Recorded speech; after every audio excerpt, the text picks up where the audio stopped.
This boring industry is actually super profitable, and nobody noticed. 2026 edition. Wastewater treatment. Hey, your number twos don't go away. I work in the civil engineering industry. Wastewater treatment is not only a booming industry, it's insanely hard to find wastewater engineers. I think they've got like a 0.5% unemployment rate or something insane, maybe even lower. Hey, I'm a commissioning manager for water and wastewater plants. I quit 2 years ago to travel and have old jobs and recruiters blowing up my phone every day, still like zombies.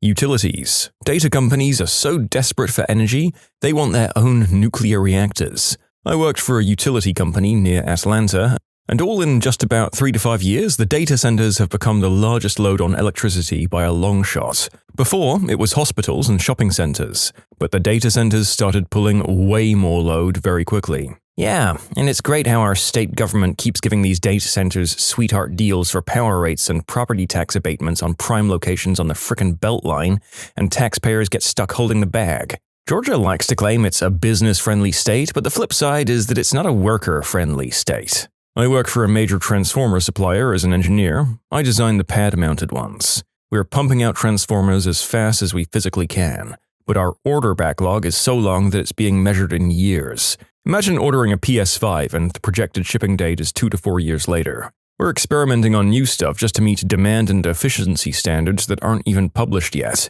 I can't go into full detail because company secrets and all of that, but it's insane over there.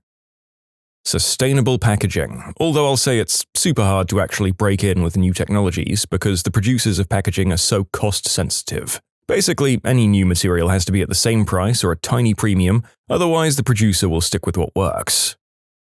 Pest control. Quietly a 5 to 11% growth year over year. Private equity firms are buying the mom and pop shops like crazy. Anything over $1 million in revenue that shows a healthy business plan. Private equity firms will destroy this country. Healthcare, veterinary clinics, chain restaurants, rental homes, retirement homes, and now pest control apparently? The list of the growth in the private equity-backed industries is scary as F. You know, I didn't intentionally choose this topic wanting to turn into one of my liberal soy boy rants, but there you go. Private equity apparently permeates everything, and so too must my whining about these money-grubbing parasites arrive hand in hand with it. Grid-scale battery storage, used to store excess electricity from wind and solar farms for use during peak demands. The industry is huge and it's growing exponentially, especially as the cost of batteries continues to drop and demand increases. Storing excess energy from off-peak time for later use has always fascinated me. Batteries are getting there and offer a lot of logistical advantages.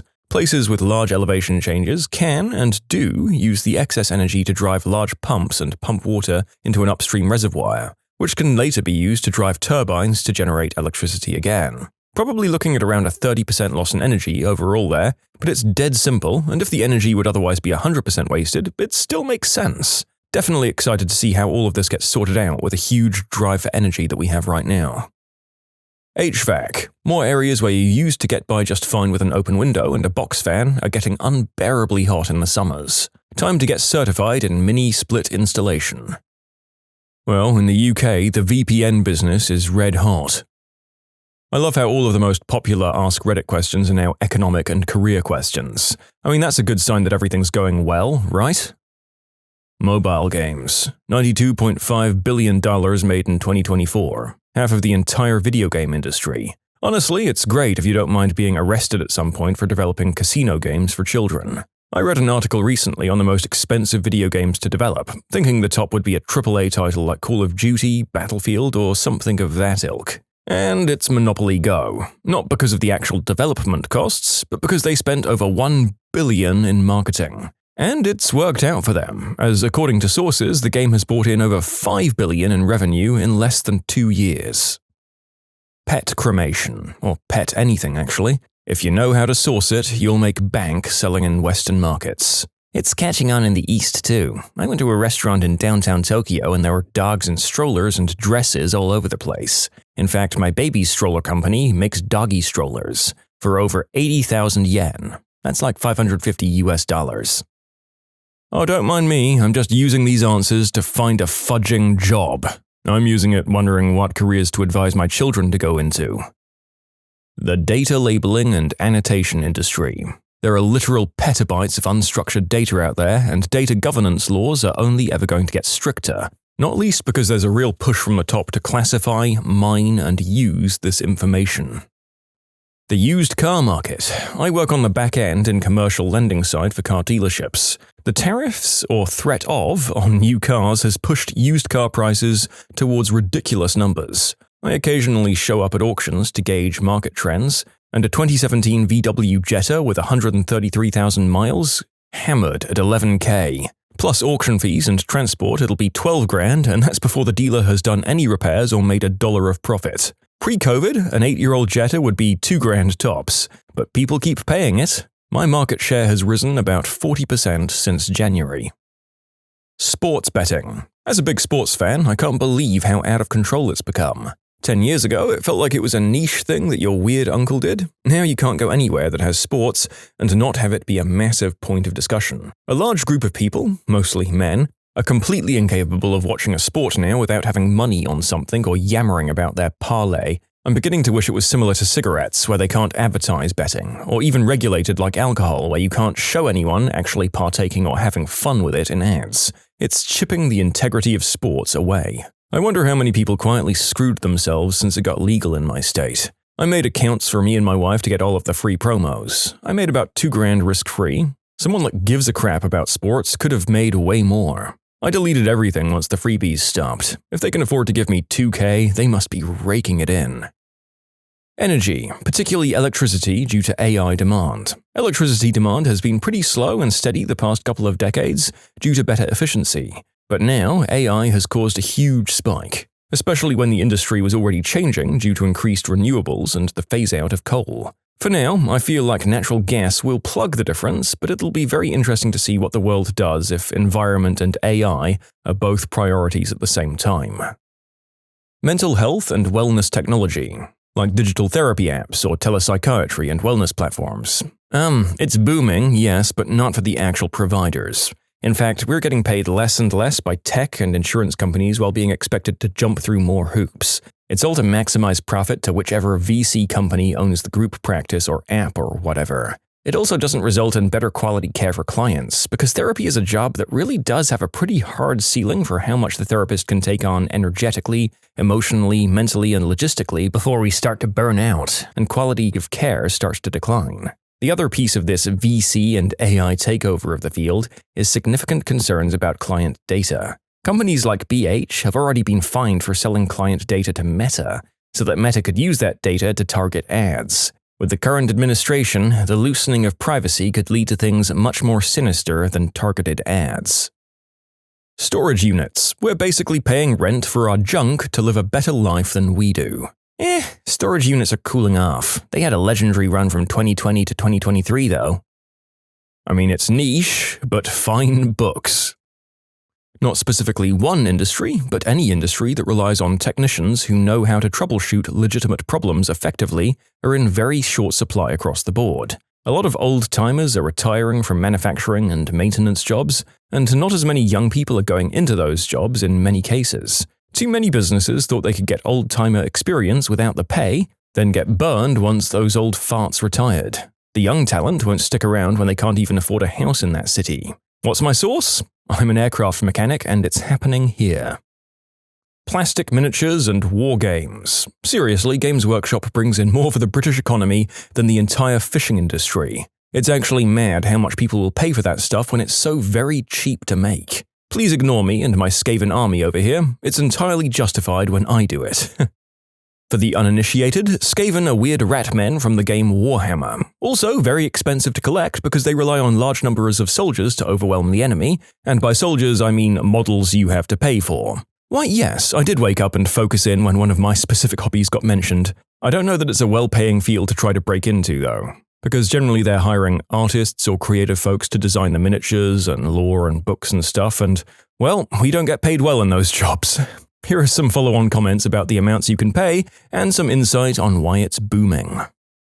It's perfect timing too. 40k has a not entirely unearned reputation as a dad hobby, and now that an entire generation of millennial strategy nerds have aged to the point where they have a spare $50 to $80 a month to spend on hobbies, Games Workshop is getting a huge proportion of that. We might not be able to throw down money on a $1.7 million home, but god damn it, with enough time we can accumulate a $700 Warhammer army. $700?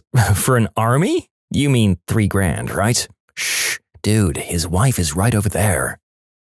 Businesses built around the 7 deadly sins are always excellent revenue sources. The human condition is recession-proof. Well, actually, the alcohol, beer, and wine industry is struggling at the moment.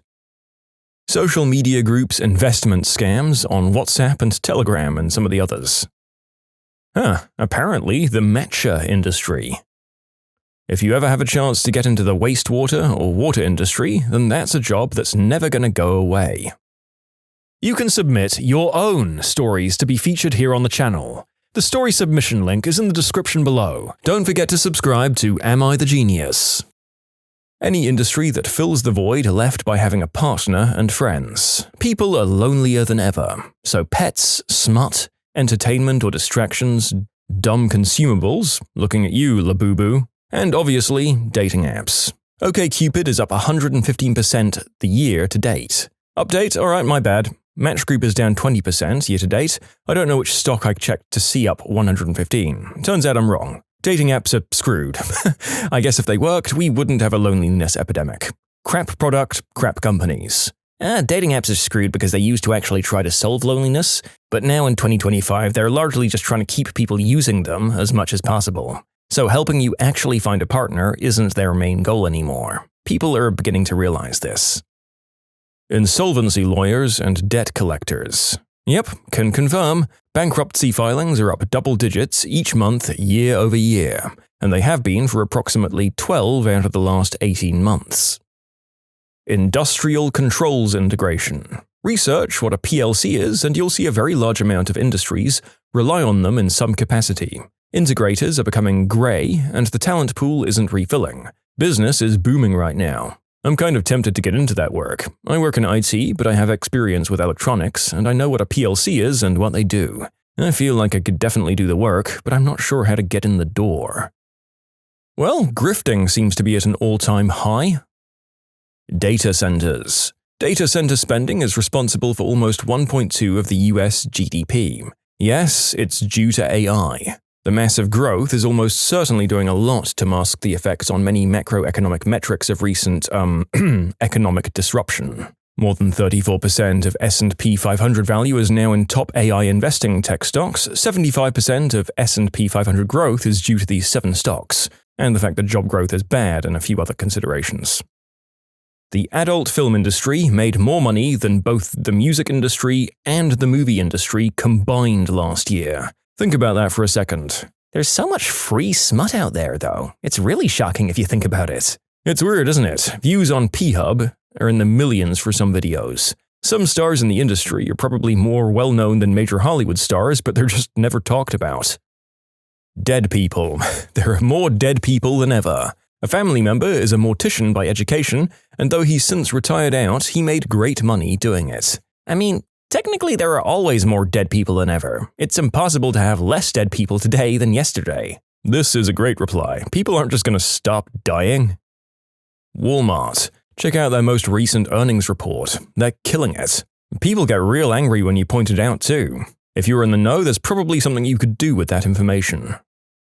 The mobile gaming industry. It earns as much revenue as all of consoles and PC gaming combined. Everyone hates them here on Reddit and the internet, and no one really talks about it. The profit margin must be crazy good for some of the bigger mobile games. I mean, yeah, but it's all about the whales. I saw a video a while back of a talk at some conference or something in the mid-2010s about how to design mobile games to be addictive and get people to spend money, specifically with the goal of enticing that handful of easily addicted big spenders into dumping hundreds or thousands of bucks into your game. Techniques like deliberately making the gameplay relatively easy, based on time rather than skill, and giving people an option to pay to avoid having to spend as much time to progress. Or giving rewards or a sense of progress easily when someone starts playing to get them engaged, but then gradually making that harder and harder to obtain without spending money.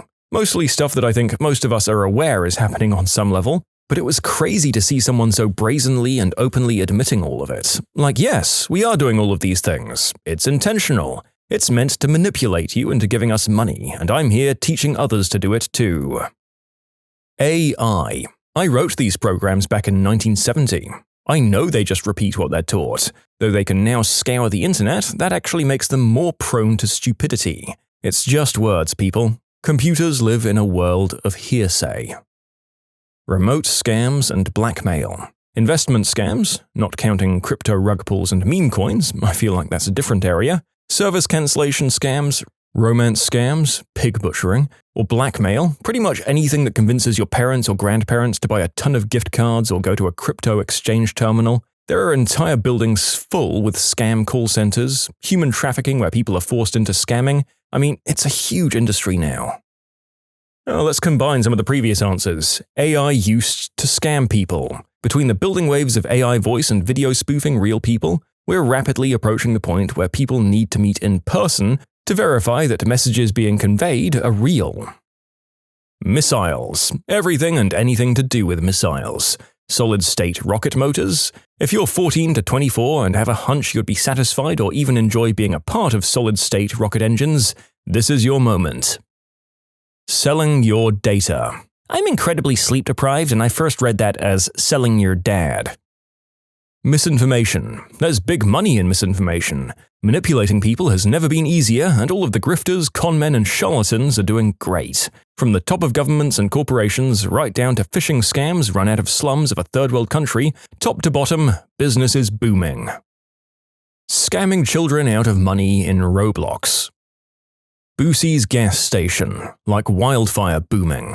They are so good at getting people to wear their branded apparel. I'm hundreds of miles from the nearest location, but at least once a week I see a Boosie's hat or shirt. The problem with Boosie's is all privately owned, similar to Quick Trip.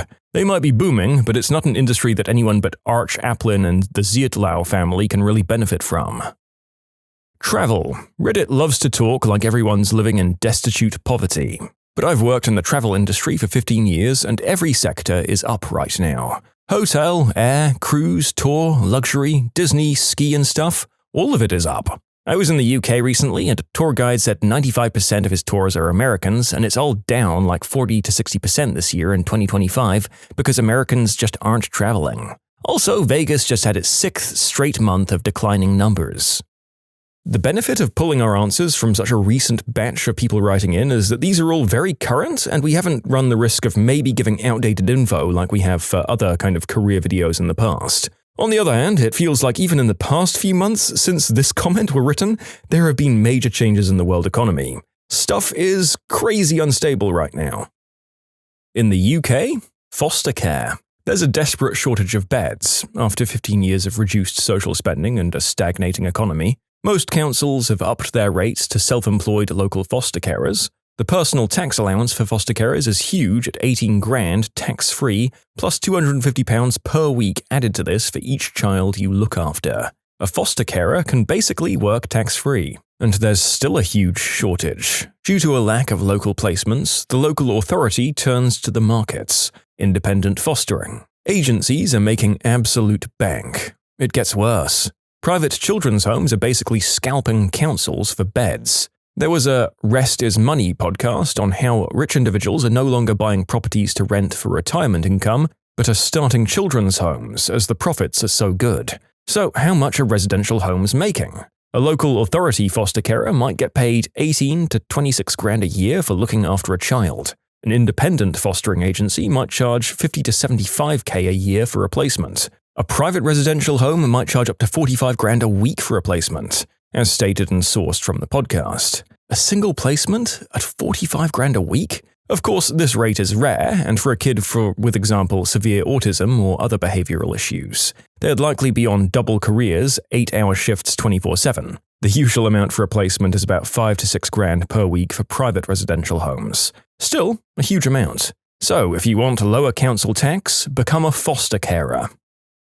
For reasons I don't understand, HR. You have no idea how frickin' stupid some of the people you work with are. That's why. Even smart people can be unimaginably stupid in all the wrong ways. Like them or hate them, a lot of managers would pull some serious nonsense without them. With that being said, the better at HR, the more competent the managers, and the more superfluous HR appears.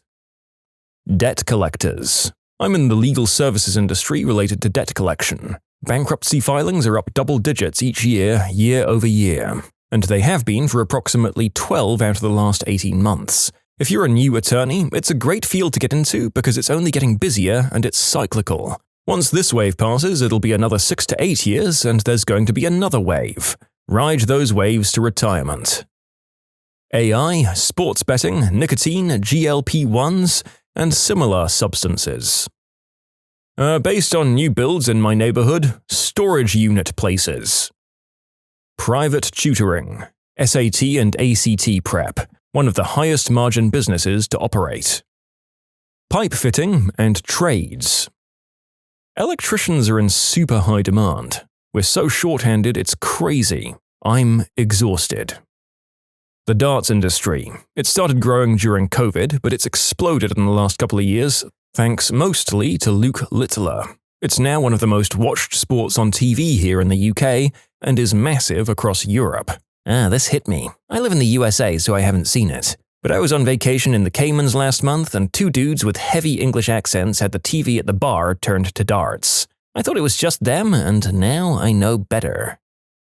Running for office and then grifting off of idiots. I can't think of a single moment in world history where grifting off idiots wasn't a booming industry, to be honest.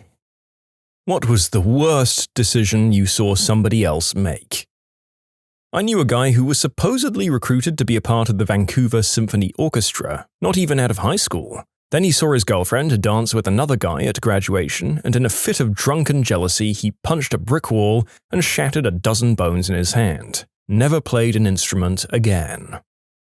My cousin dropped a full-ride baseball scholarship at a college in a town he grew up in, wanting to move for a girl he started dating his senior year of high school. She was 2 years younger than him. He went to a state school instead that's 40 minutes from his hometown. She cheated on him and they broke up not long after school started. Ouch.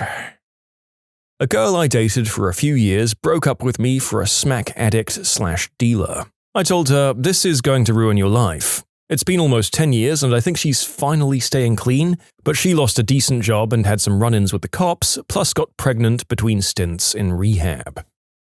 I witnessed my friend kick a skunk in order to get it away from him. Bad decision. I had a family of skunks that lived by my house for a long time. I moved, they're probably still there. They were always very friendly as long as you didn't get too close to the kits or act aggressively towards them. They never let me pet them or anything, but they were perfectly content to chill out on the lawn just a few feet away. And I told that to an idiot cousin who was over one day, and she apparently interpreted that to mean it was okay to try and pet one of the kits. It didn't go quite according to plan. So my fiancé's cousin was donating $50 to Thon. Thon is a fundraiser held by Penn State where they dance for hours and hours to raise money for causes like running a marathon, but dancing. He was donating to a friend and did it with coins hot glued to a cardboard backing, making a big Penn State logo. Cool looking. Well, his girlfriend decided that it was so cool looking that it should be framed. For something that was to be taken apart shortly after it was given. The dabs of glue were small and he'd engineered it to come apart easily, by the way. He was real angry when she bought that frame and they couldn't even return it because it was a custom job. So they ended up keeping it so as to not totally waste the $600, and he wrote a check for $50 for the donation. Now they have a silly framed $650 Penn State logo on their wall, and neither of them even went to Penn State. Oof, well, that was one of those well-meaning, poorly executed loving couples gifts, wasn't it? At least it's implied at the end that they didn't break up over it or anything, and that hopefully at some point in the future they'll be able to laugh it off. Speaking of laughing, some idiot I used to know was convinced pepper in the eye wasn't nearly as painful as people made it sound. We just watched him pour pepper in his open eyes and laughed when the screaming began. A frickin' eyelash in my eye or a speck of dirt has me going, ow, ow, ow, frick. So why on earth would you doubt the painful powers of a spice? I was in Yosemite doing a hike up to the top of, I think, Vernal Falls.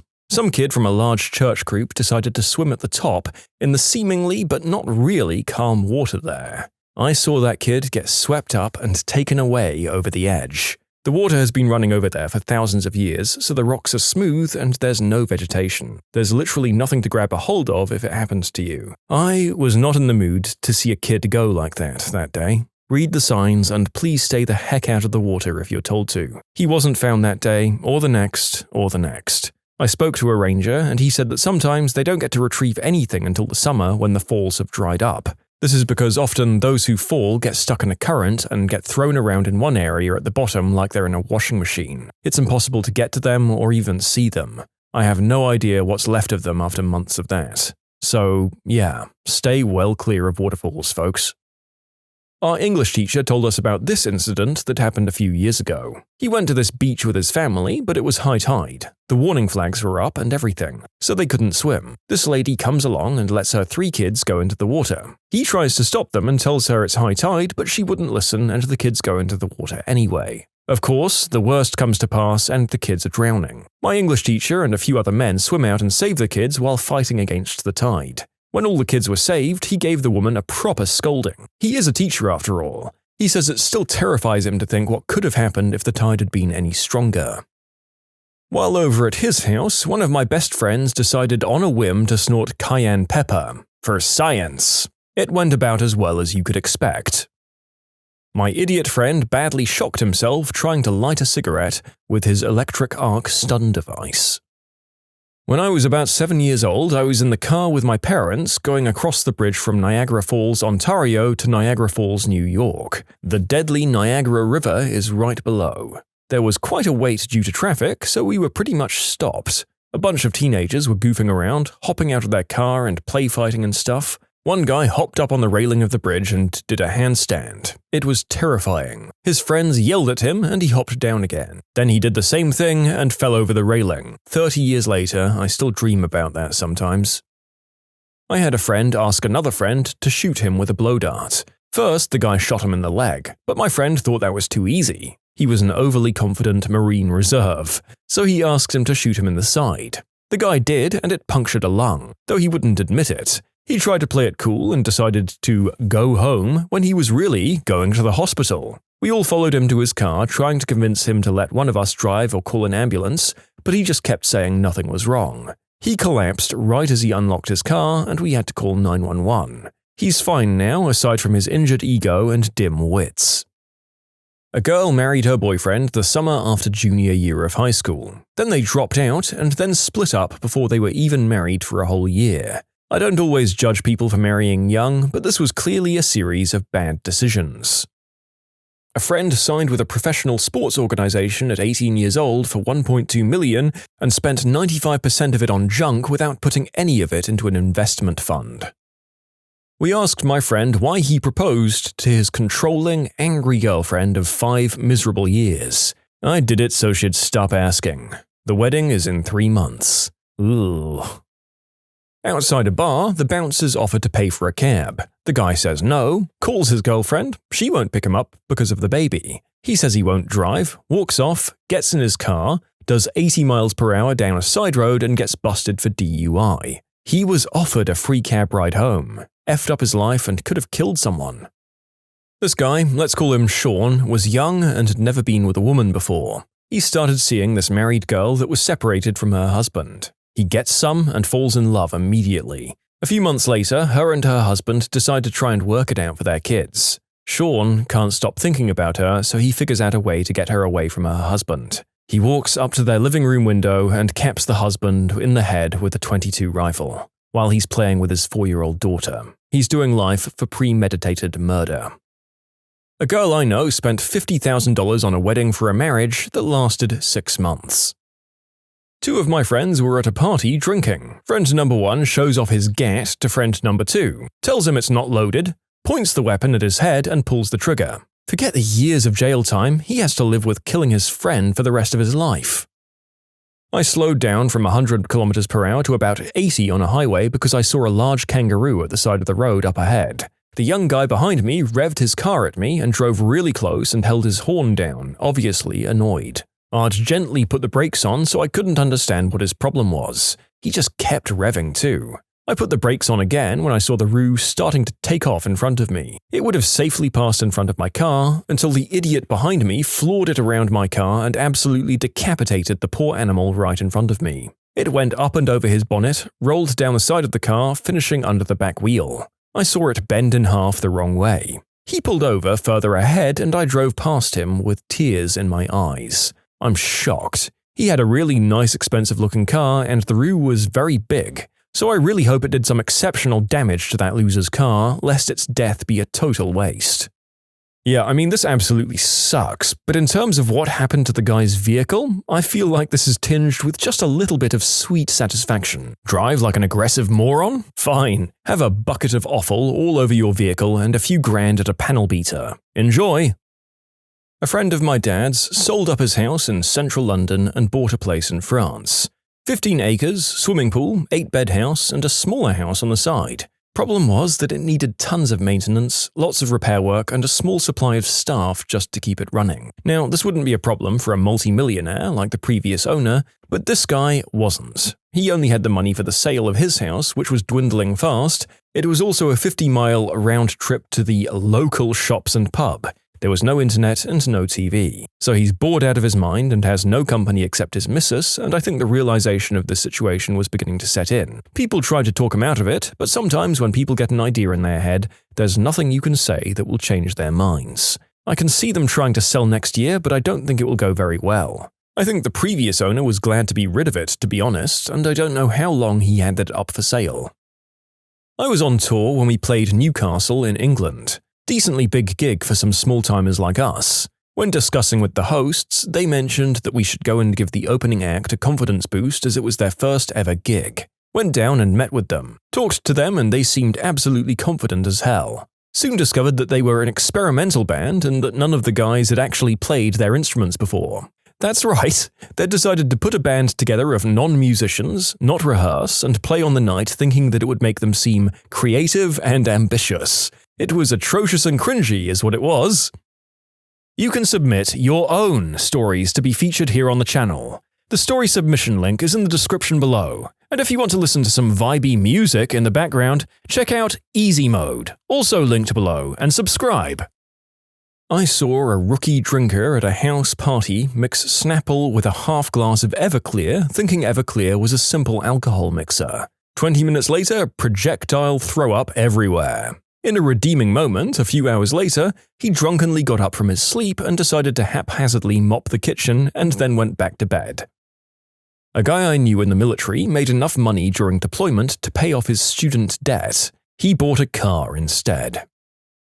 I went to a party with a friend and she smoked crystal. I worked in retail in college and met her there. She was really nice and we had the same sense of humor. After a few weeks, she invited me to a house party in the middle of nowhere, and it was like all dudes in their 30s. She was dating one of them, and we were like the only girls. I wanted to leave right away because not only were the people weird, but the house was weird too. Like there were no outlet covers on the outlets, barely any furniture, but there was an exotic dancing pole in the living room.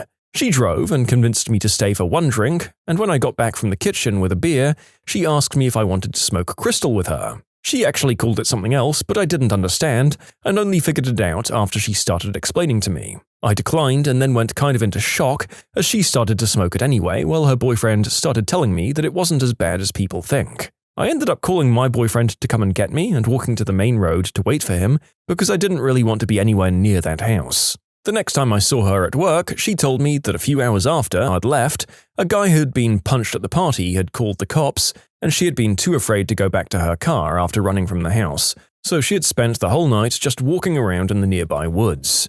I quit like 2 months later and never saw her again, but my friend who continued to work there told me a few months after the girl was fired for smoking crystal in the bathroom at work.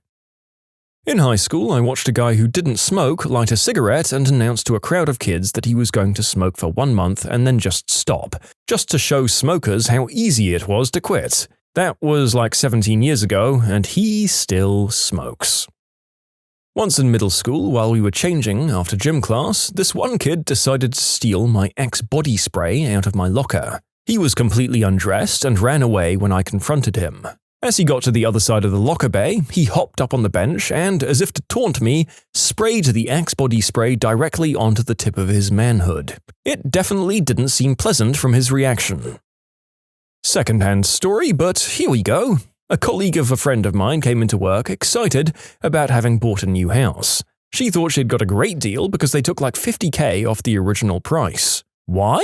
Because they found out the place was completely infested with termites. Really, all she bought was a very expensive piece of land. And no, she wasn't deceived or misled by the previous owner. She knowingly bought Termite City, thinking that she could turn it around somehow. Oh boy, that's extreme real estate optimism right there. Honestly, the narrator is looking to buy his first place, and stories like this are probably good to read because they're ramping up my skepticism and will hopefully prevent me from befalling a similar fate.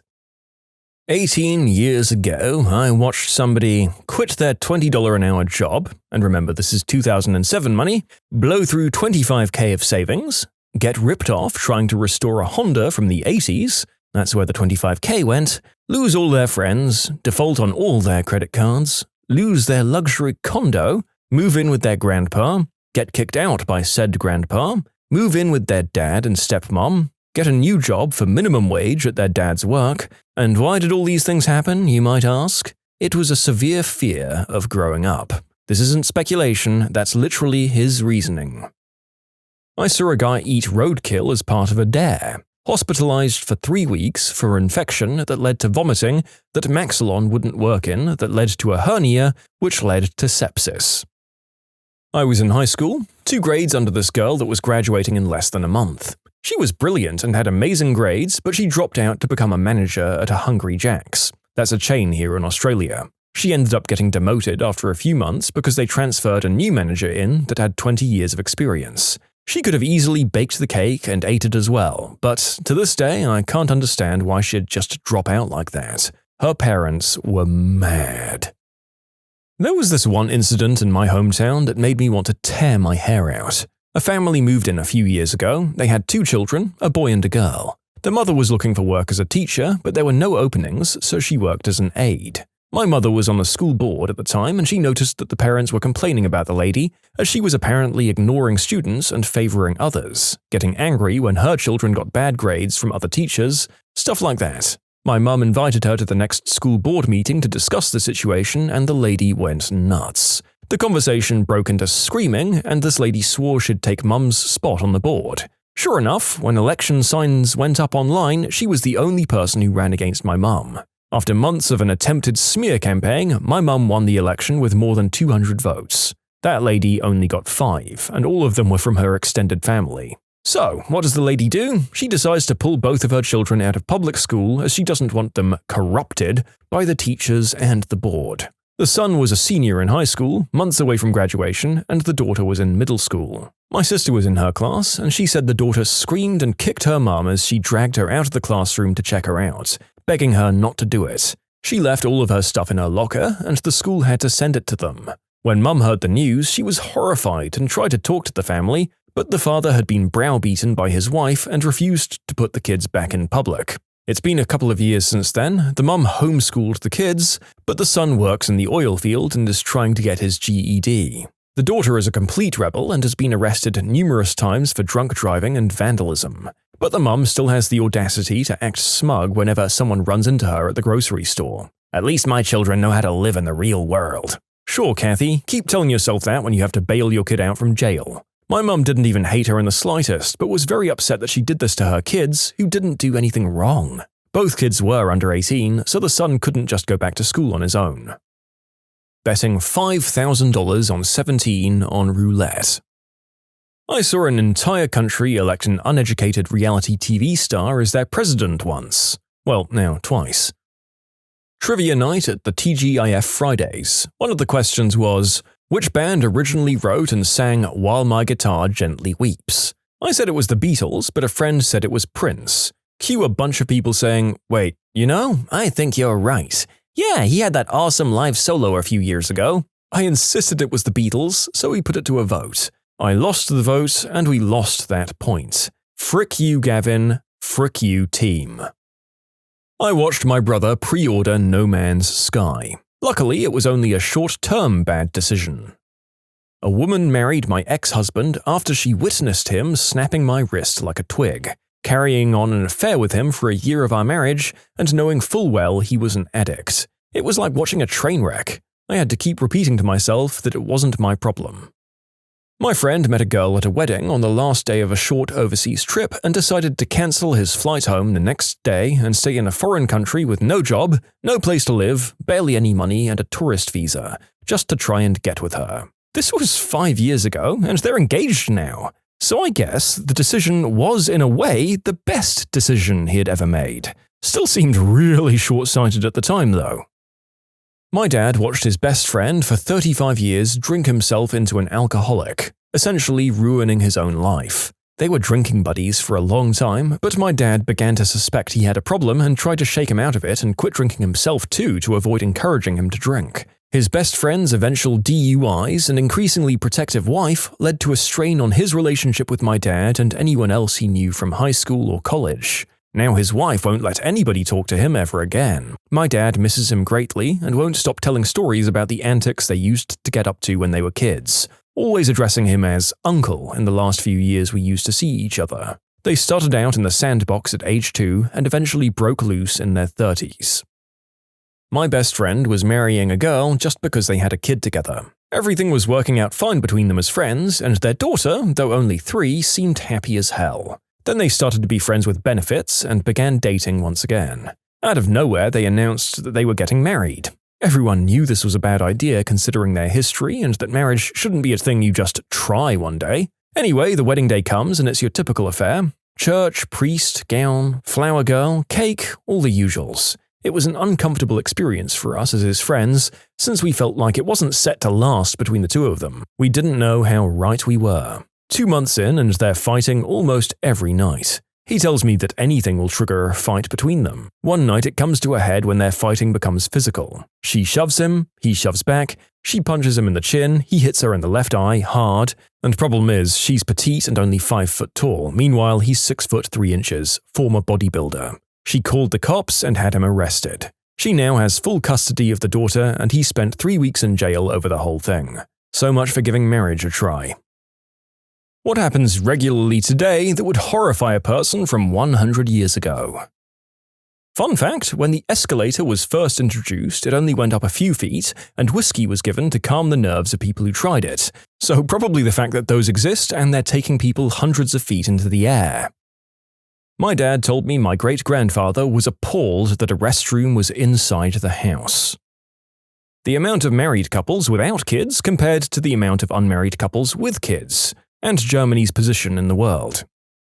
Oh, if I met a person from 100 years ago, oh, you're from 1925, so World War I is still going on, right? What do you mean, one?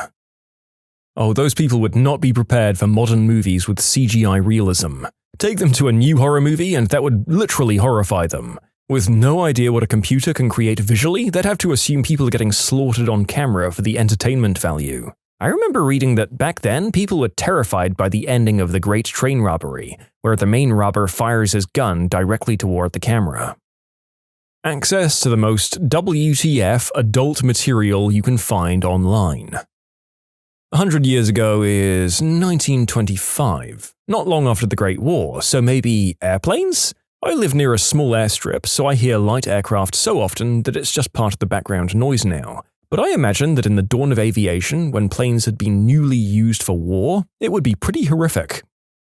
People running around everywhere half naked for health. Nuclear weapons might horrify them, also seeing how overdeveloped their old homes might be, especially if they had a farm near a city. Hey, do you still use those bombs after we won World War I and bought peace, or did you discard them all? Oh, we made one that could level a city in World War II. I think what's fascinating about theoretical comparisons like this is that there were people who lived through the trench warfare and even straight-up melee cavalry charges of prior conflicts who were seeing atomic bombs by the time they died. Like, holy heck, talk about your world just completely transforming during your lifetime. Air travel. For anyone not thinking that they'd be horrified, I'm including flamethrower-wielding drones with holographic projections of dragons in my air travel response. So, ha. This one, though, I can't imagine the faces of the Wright brothers as they watch an Airbus A380 or a Boeing 787 Dreamliner scream through the sky.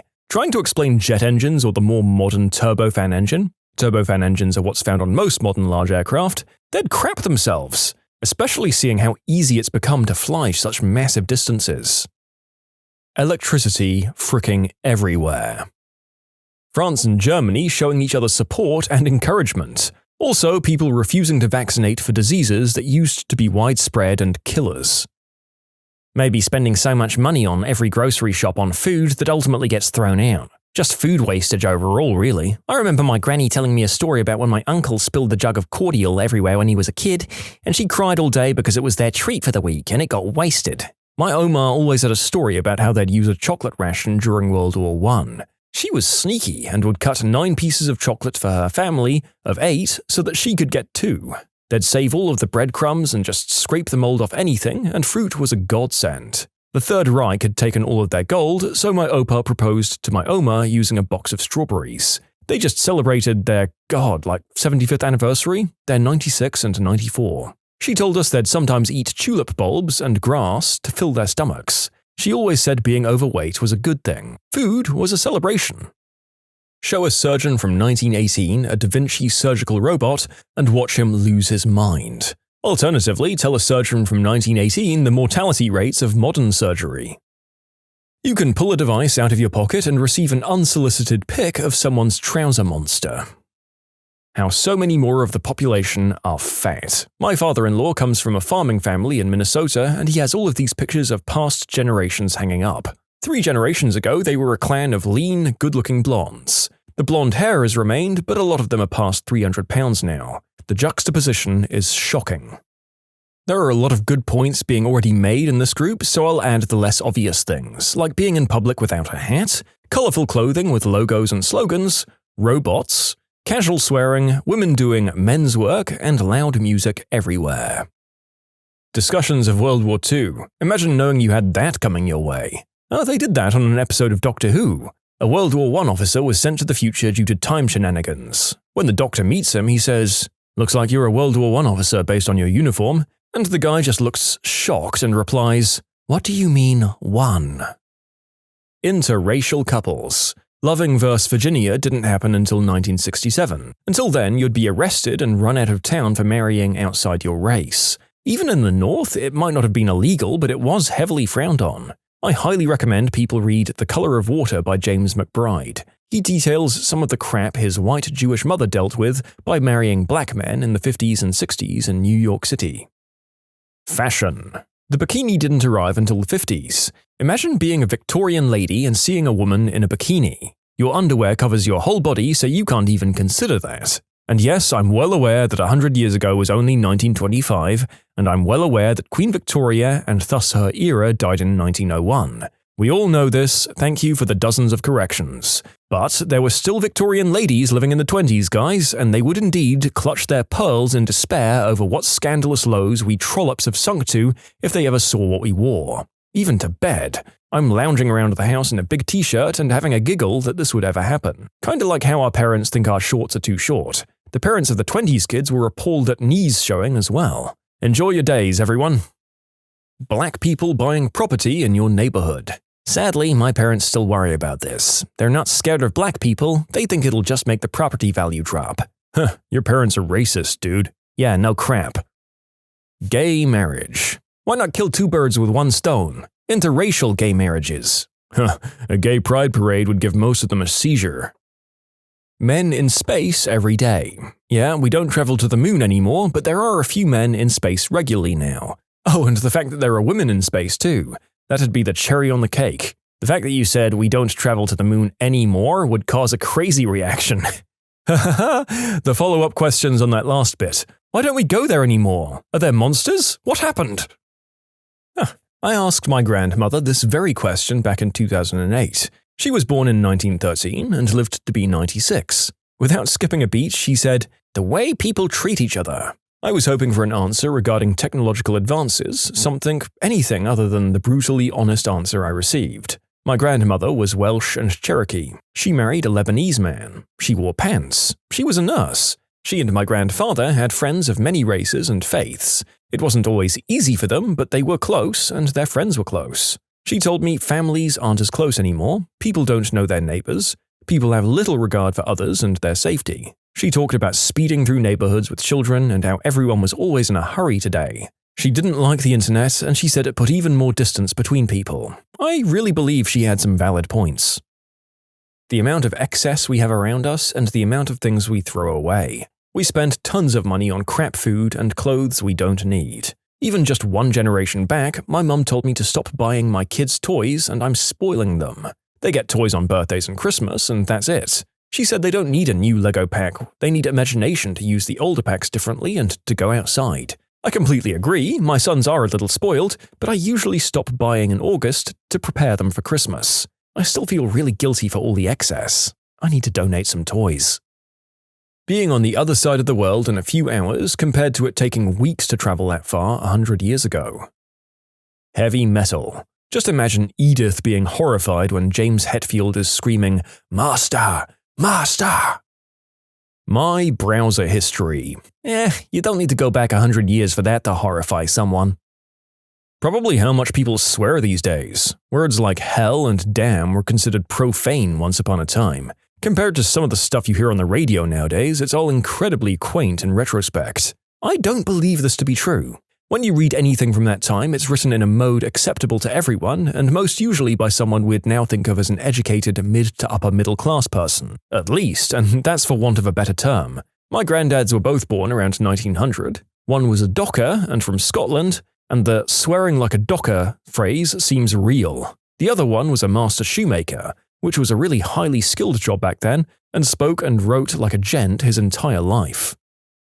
Shaved private parts. Social media and people broadcasting parts of their life online for people to see. I don't know, the local newspaper from my hometown is all online and it goes back like 125 years. It's mostly stuff like, the L.R. Smith family had Mr. and Mrs. Wilson over to their farmstead for dinner last Sunday, and a wonderful time was had by all. The Lutheran Church muffin and cookie social was well received, and over $13 was raised for the local baseball team. It's all stuff like that. I don't think they had much real news. The amount of skin seen in today's fashion. Being brutally honest here, Irish, Black, Native American, Asian, and Hispanic people being allowed to speak on equal terms with German, British, and other Europeans. I'm not even kidding. At the turn of the 20th century, none of those groups had any rights in the US. After 1918, people weren't crazy about the Germans for some reason either. LGBT and interracial couples getting married. People driving vehicles 60+ miles per hour, not to mention that we do it every day within constant close proximity to one another and being killed on the daily by it. Our grandchildren will think of this as the Wild West where people were allowed to drive around willy-nilly. Didn't you crash into each other all the time? Well, yeah, kind of. You can submit your own stories to be featured here on the channel. The story submission link is in the description below. And if you want to listen to some vibey music in the background, check out easymode, also linked below, and subscribe. Contacting people every minute of the day through cell phone or social media. It's not terrible if you like people. My grandmother can't fathom how easy it is to stay in touch with my sister now that she lives overseas, and regularly recalls when she herself moved overseas in the 50s and got one letter from her mother once a month. I'm not necessarily sure this would horrify them, just deeply offend them at the least. It really depends on what kind of person it is. If it's a World War I vet, then probably getting into a German car or eating a German sausage. If it's a conservative housewife from the South, then either walking down the street and seeing African American people, or watching some adult movies. I think if I had a person from 100 years ago, I'd take them to a museum and hear their point of view on some of the objects there, because they'd have more experience with using them or seeing them. The divorce rate. Also, not going to church. Saying no to your parents. Going south of the border on your partner. I imagine they smelled worse back then. I feel like the following scene could occur with a 100-year-old time traveler. Welcome to the modern kitchen. It's very mechanical, but I see an icebox to keep perishables cold, an oven to bake breads, even what appears to be an electrical Dutch oven to slow-cook meats. Yes, I understand the functional side of what's happening here. Tell me though, what's this switch for? Oh, it operates a set of blades that spin at high speeds at the bottom of the basin. Instant loss of limb if you were to insert your hand. The frick you talking about? Well, most parts of the world don't use incinerators, so it implies that Europeans traveling forwards to the respective kitchens in their parts of the world wouldn't be as mind-blown. I guess it really depends on how many marital aids are suction-cupped to one's fridge. the government monitoring your online activity 24/7. While the internet is recent, just the thought of being spied on might be enough. Obama. Well, there's a lot in that. Black president, Hawaii is a US state, offspring of interracial marriage. A black metal or death metal gig, and any realistic video game. Ankles. Oh, come on, man, they had ankles, they just didn't have knees.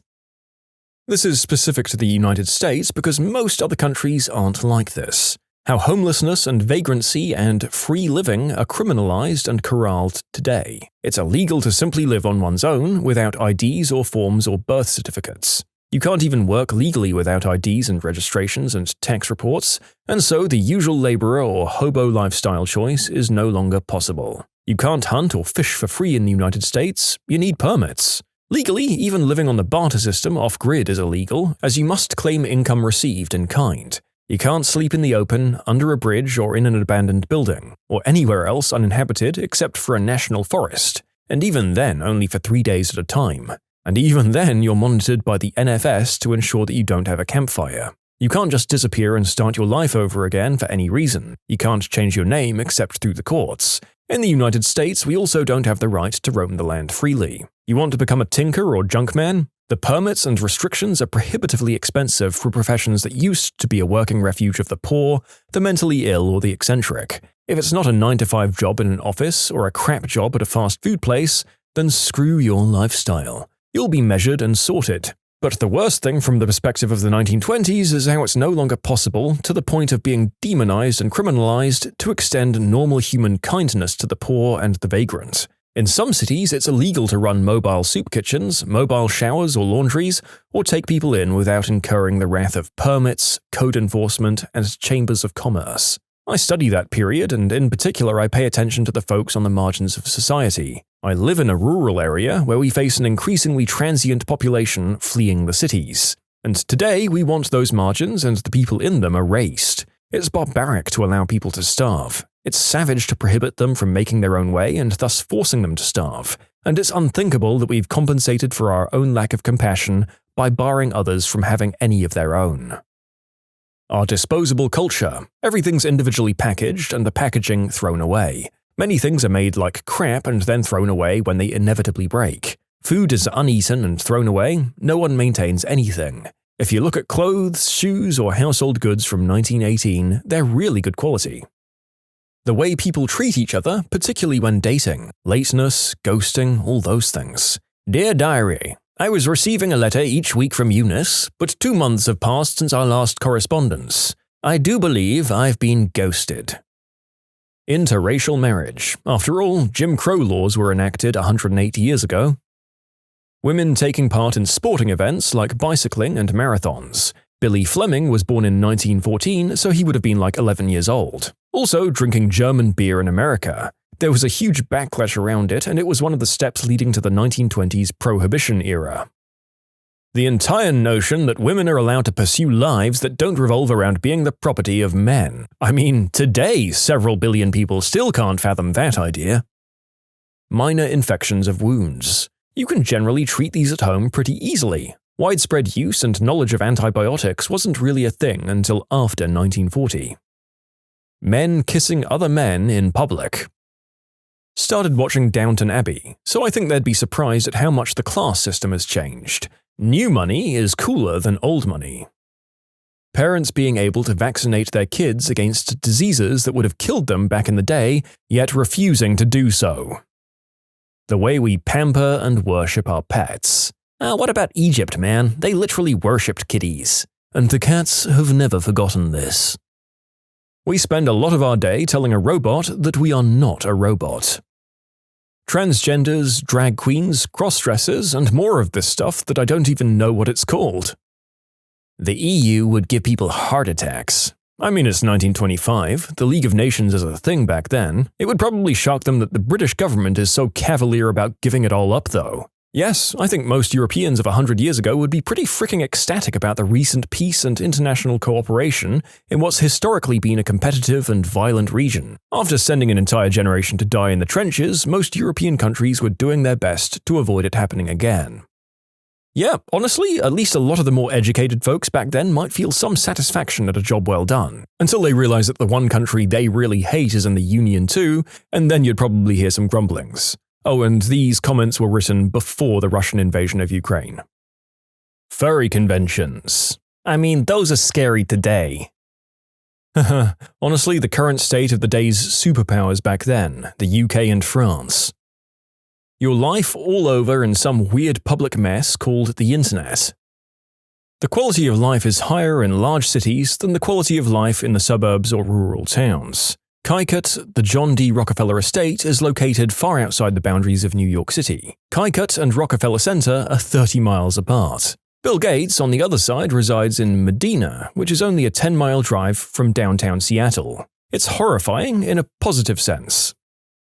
Sickness and how it was approached, especially in regards to children. I found a news article about my grandfather yesterday. He was about 2, and somebody had to report to the health department that he was sick, so they sent an agent out to inspect him. If the health agent found him to be sick, the whole family would be put on mandatory quarantine. Luckily, he had made a miraculous recovery by the time the health agent showed up. Details about which kids in the neighborhood were sick were posted in the newspaper. It really served as a reference point for parents. If you knew that your Sally usually played with the Fleming kids and the Fleming kids were down with scarlet fever, you'd be keeping a sharp eye on how Sally was feeling. Plastic surgery. If you were a rich person from back then, the peasants having rights, I guess. And I've made the mistake of not clarifying that I came at this from a global perspective. For most people living in the 1920s, you were poor and not politically well represented, so they ended up with no rights. The Russian Revolution only happened in 1917, and peasants weren't treated well in many other parts of Eastern Europe. Asian countries also had a huge proportion of peasants until later in the 20th century. How children are allowed to act nowadays in school and in everywhere else. A colored world that isn't a black and white one. That would freak the frick out of me. Access to information. I mean, back then if you wanted to know something, you had to hope your library had a book on it, or that you knew someone who knew it. Now we can literally ask nearly any question to the small box in our pocket and get an immediate answer. The fact that England let go of the colony in India because one guy threatened to starve himself. Oh, come on, dude, that's not why they did it. Gandhi was locked up in prison for most of the war and became irrelevant in the independence movement. The UK was bankrupt and couldn't hold on to 2 massive populations who wanted their own countries in India and Pakistan. Any news of well-armed militia or insurgency just because of how little people can do. This wouldn't be too surprising. The French Revolution wasn't a too distant memory, and World War I was started by a terror group dissatisfied with foreign occupation. This is not a modern development by any means. Being fired for a comment you made 10 years ago. Facebook listening to your conversations. Man, some of you really think 1925 was the Middle Ages, huh? All the fat people and vegans. Presidential tweets. Let's see. Women wearing bikinis, women voting, women wearing pants, women wearing shorts, women working outside the home, women buying homes without a father or brother or husband co-signing, women having bank accounts, women running for office, women playing sports, women owning businesses, women being in supervisory positions to men, and women eschewing marriage and children. Also, women being surgeons. Anti-vaxxers. Could you imagine hearing about a cure for stuff like polio, tuberculosis, measles, mumps, rubella, or chickenpox? Then hearing about people not wanting that? 100 years ago isn't that long ago. But it was like living in a minefield of incurable, crippling diseases. Touched a doorknob, then my face. Guess I'm coughing blood for no reason. Gender reassignment surgery. Twerking. When did a cop decide, nope, not worth it, and to just sit this one out? My mum's ex-husband is a cop, and my brother asked him one time what he does when he's shooting radar and a sport bike flies by going like 100+ miles per hour. And he said, absolutely nothing, never gonna catch that guy. And he said most other officers do the same thing. This is the unwritten rule at my local county sheriff, you don't pursue sports bikes. It will only end in them gone or dead and the cops to blame by the public. There's a video posted about a decade ago of some Australian cops chasing a couple of offenders on foot. One of them is about to get nabbed, but then runs into croc-infested water. You can almost hear the cop thinking, yeah, nah, not worth it, as he stops at the edge of the water and watches the guy run away. Awesome footage. There was a known, violent, mentally ill person named Chop in the neighborhood I worked in. As a rookie, I got a call of a prowler cutting through someone's yard near a cemetery. It's very dark and foggy. I pulled up to the area, spoke with the caller, and she described Chop. Chop was known to sleep in the cemetery and wander about during the night. If left alone, he usually just went on his way. Well, being a rookie, I had to find this guy and see if he needed help or was a danger to the public. I was shining lights all around and I finally saw Chop standing next to the fence, with a hole in said fence leading into the cemetery. Chop is huge, by the way, both in height and breadth. I called for an additional unit, only to be told that backup was a way off. I exit the car, staying close to it, and I notice that Chop has a 40-ounce bottle in one hand and a box cutter in the other. I think to myself, well, if he attacks me, I'll probably have to shoot him. I announce myself, and Chop begins screaming, just starting at me with the rage of a psychotic. He then makes a fist and shatters the bottle he's holding in his hand, then proceeds to start muttering and just crawl through the hole in the fence into the cemetery. I got back into my car and pulled back in service. Angel dust is an ongoing problem in my city. It turns people into the Incredible Hulk, in which nothing works in taking them down, more or less. Once there was an undressed man in the middle of our busiest street with a broadsword.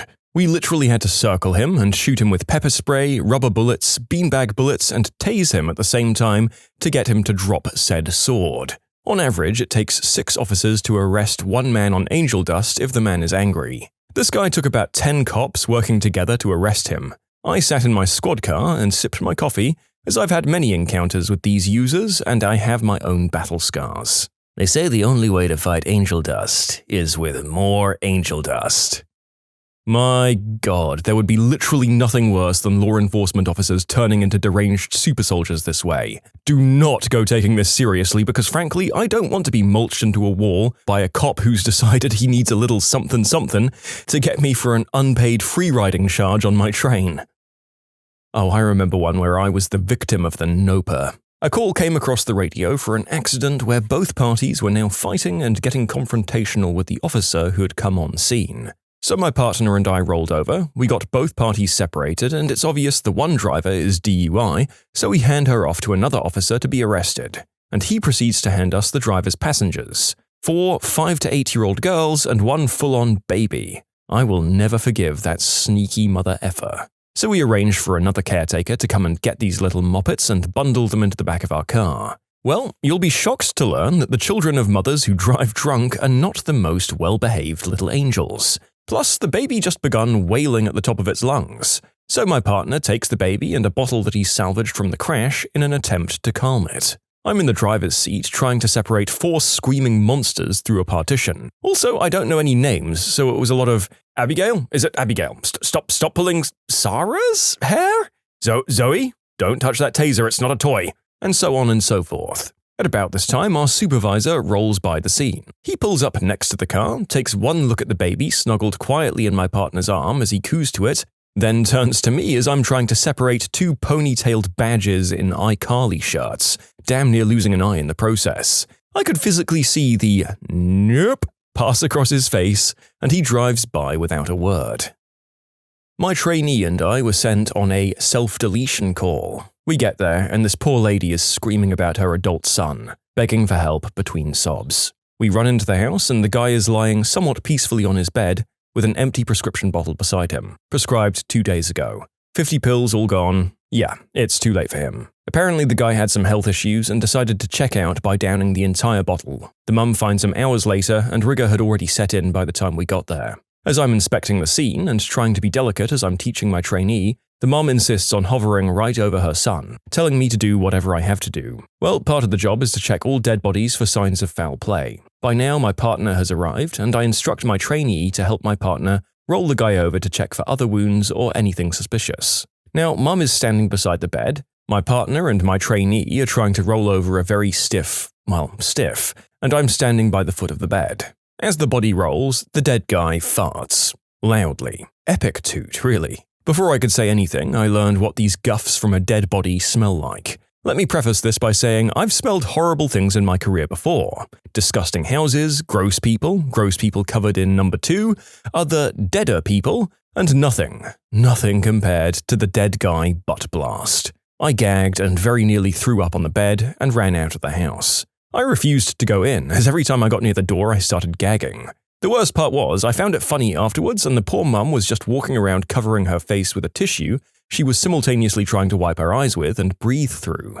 I noped that and made my partner and trainee handle the gassy gentleman. In short, dead guy farts will haunt you.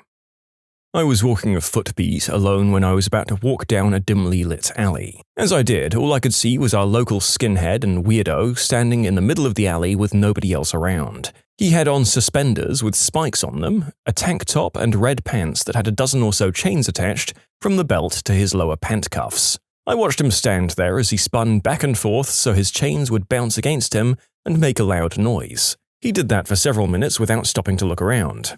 I was like, nope, and I backed the F up and left.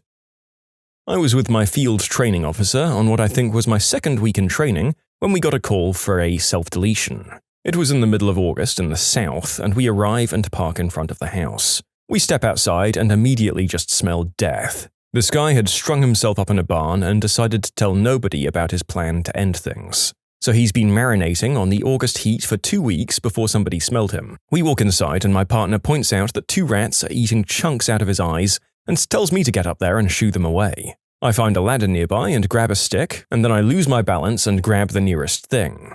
It's this gentleman's rotting body, and apparently the weight of both of us couldn't be supported by the beam. So I land on my back and his entire bloated body lands on top of me and ruptures open from his stomach. I had his smell on me for what seemed like months, and ever since then I won't deal with crap like that anymore. In short, rotting body lands on top of me. Ugh. This was by far my biggest nope. Years ago, before I went to patrol, I worked as a CO at the local jail. It was common practice to strip search persons going into the main jail. This one person comes into the back. He's about 6'3" and weighs about 350 pounds. The procedure was to have them remove their undies, turn around facing away from the officer, and squat and cough. This would result in anything shoved up their butt to come out. There was this one story about a female and the projectile pill case that came out of her hoo-ha, but that's a whole different story. This one guy hands me his undies, and I swear they felt like they weighed 5 pounds. If you've never seen fat guy tighty-whities, they are quite large. However, this specific pair of undies was coated in pure number 2. It was like somebody had covered the entire backside of his undies with a 1/4 inch of crap and spread it over the undies. Mind you, I have these duty-covered decks in my hand and I'm holding them by the band in pure revulsion. This guy did his squat and cough. He could have had a private jet up his butt for all I knew because I was in my please do not throw up mode. Normally, we give soiled clothes to the trustees to be washed. I told the trustee that the underwear needed to be thrown out, and nope, he insisted that I give them back. I gave them back to this guy and he put them back on. Full-on gag reflex kicking into overdrive now. I just wanted this guy away from me. He put on his jail overalls and went into the back. He could have had a pound of smack hiding in the crap covering his undies for all I know, and I did not care. I get shivers down my spine thinking about it. I have seen some horrid stuff in my job, but that is the one that sticks with me. Well, that was a lovely read. I assume that this is why you switched to patrol jobs instead, where you only had to deal with people occasionally trying to kill you. If that's the case, thank you for simultaneously fulfilling the criteria and making me not want to live on this planet anymore. Well, I had the honor of sharing a nope experience with an officer. So a few years back, my teammates and I were heading home from a paintball tournament in Waukegan, Illinois. Waukegan isn't the safest of towns, but we felt comfortable enough to have the car windows down and enjoy the breeze after a long day of paintball combat. Traffic was heavy, so we were able to take in all the beauty that Waukegan had to offer. As our car begins to accelerate on a green light, my eye catches something out of the ordinary in my peripheral. In the middle of a field near a strip mall was a brown electrical pole. This particular pole had the great misfortune of being crapped on by a large, disheveled woman. A stream of doo-doo was bouncing off the pole as if it had a target on it. She did not give an F. I mean, she was projecting an F, but she was just doing it in full view of a strip mall and hundreds of cars. I'm still silent at this point. I couldn't possibly form a word. A teammate screams, "Is she crapping on a fricking pole?" And I'm staring in disbelief as a police car slowly rolls by in the opposite lane. The cop sees the woman, brakes sharply for a moment, then stoically looks forward and presses his nope pedal to get the F out of there. Thanks for the memories, Waukegan.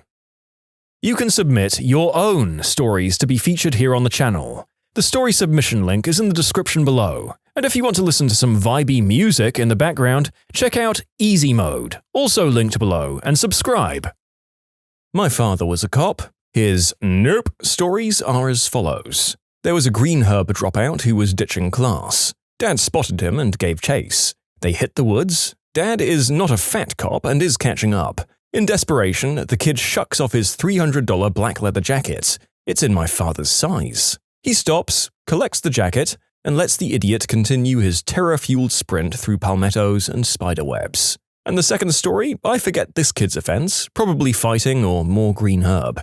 Hot pursuit through the halls, up the stairs. The kid charges towards the second-story railing, and without a pause, soars over the edge. He hit the ground with a frickin' stuntman roll and came out of it running. Dad didn't even bother trying to find out who that kid was. In his words, "That was amazing. That motherfricker deserved freedom."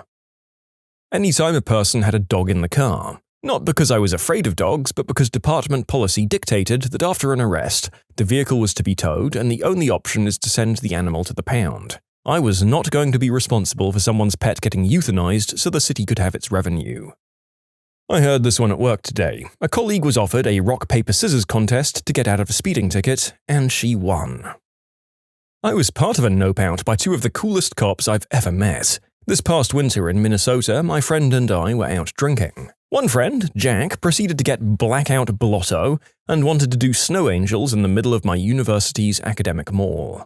Two cops came by and asked if we had been drinking. We were all underage, and we admitted that we had. Instead of giving us a minor consumption ticket, they said they didn't want to disturb Jack, who'd made about a dozen or so snow angels and was oblivious to the fact that the police were there.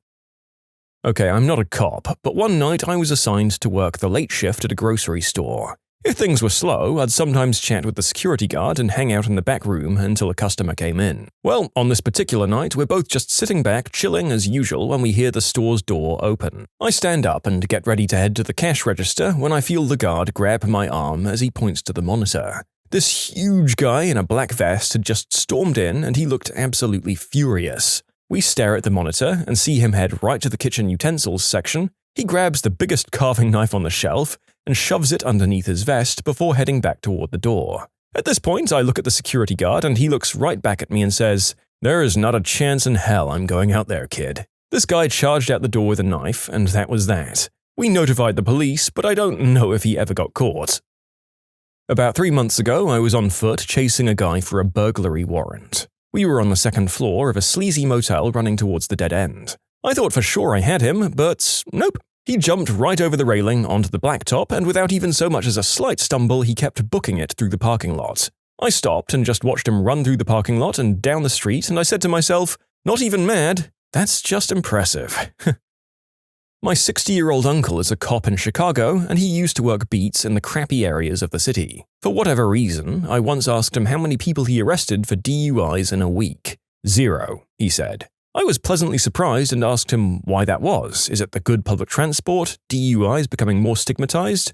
No. He tells me, "I don't have time to arrest drunk drivers because of all the murders, unspeakable acts, and robberies we have to deal with. If I see someone driving drunk with a gat on their windshield, maybe then I'll pull them over."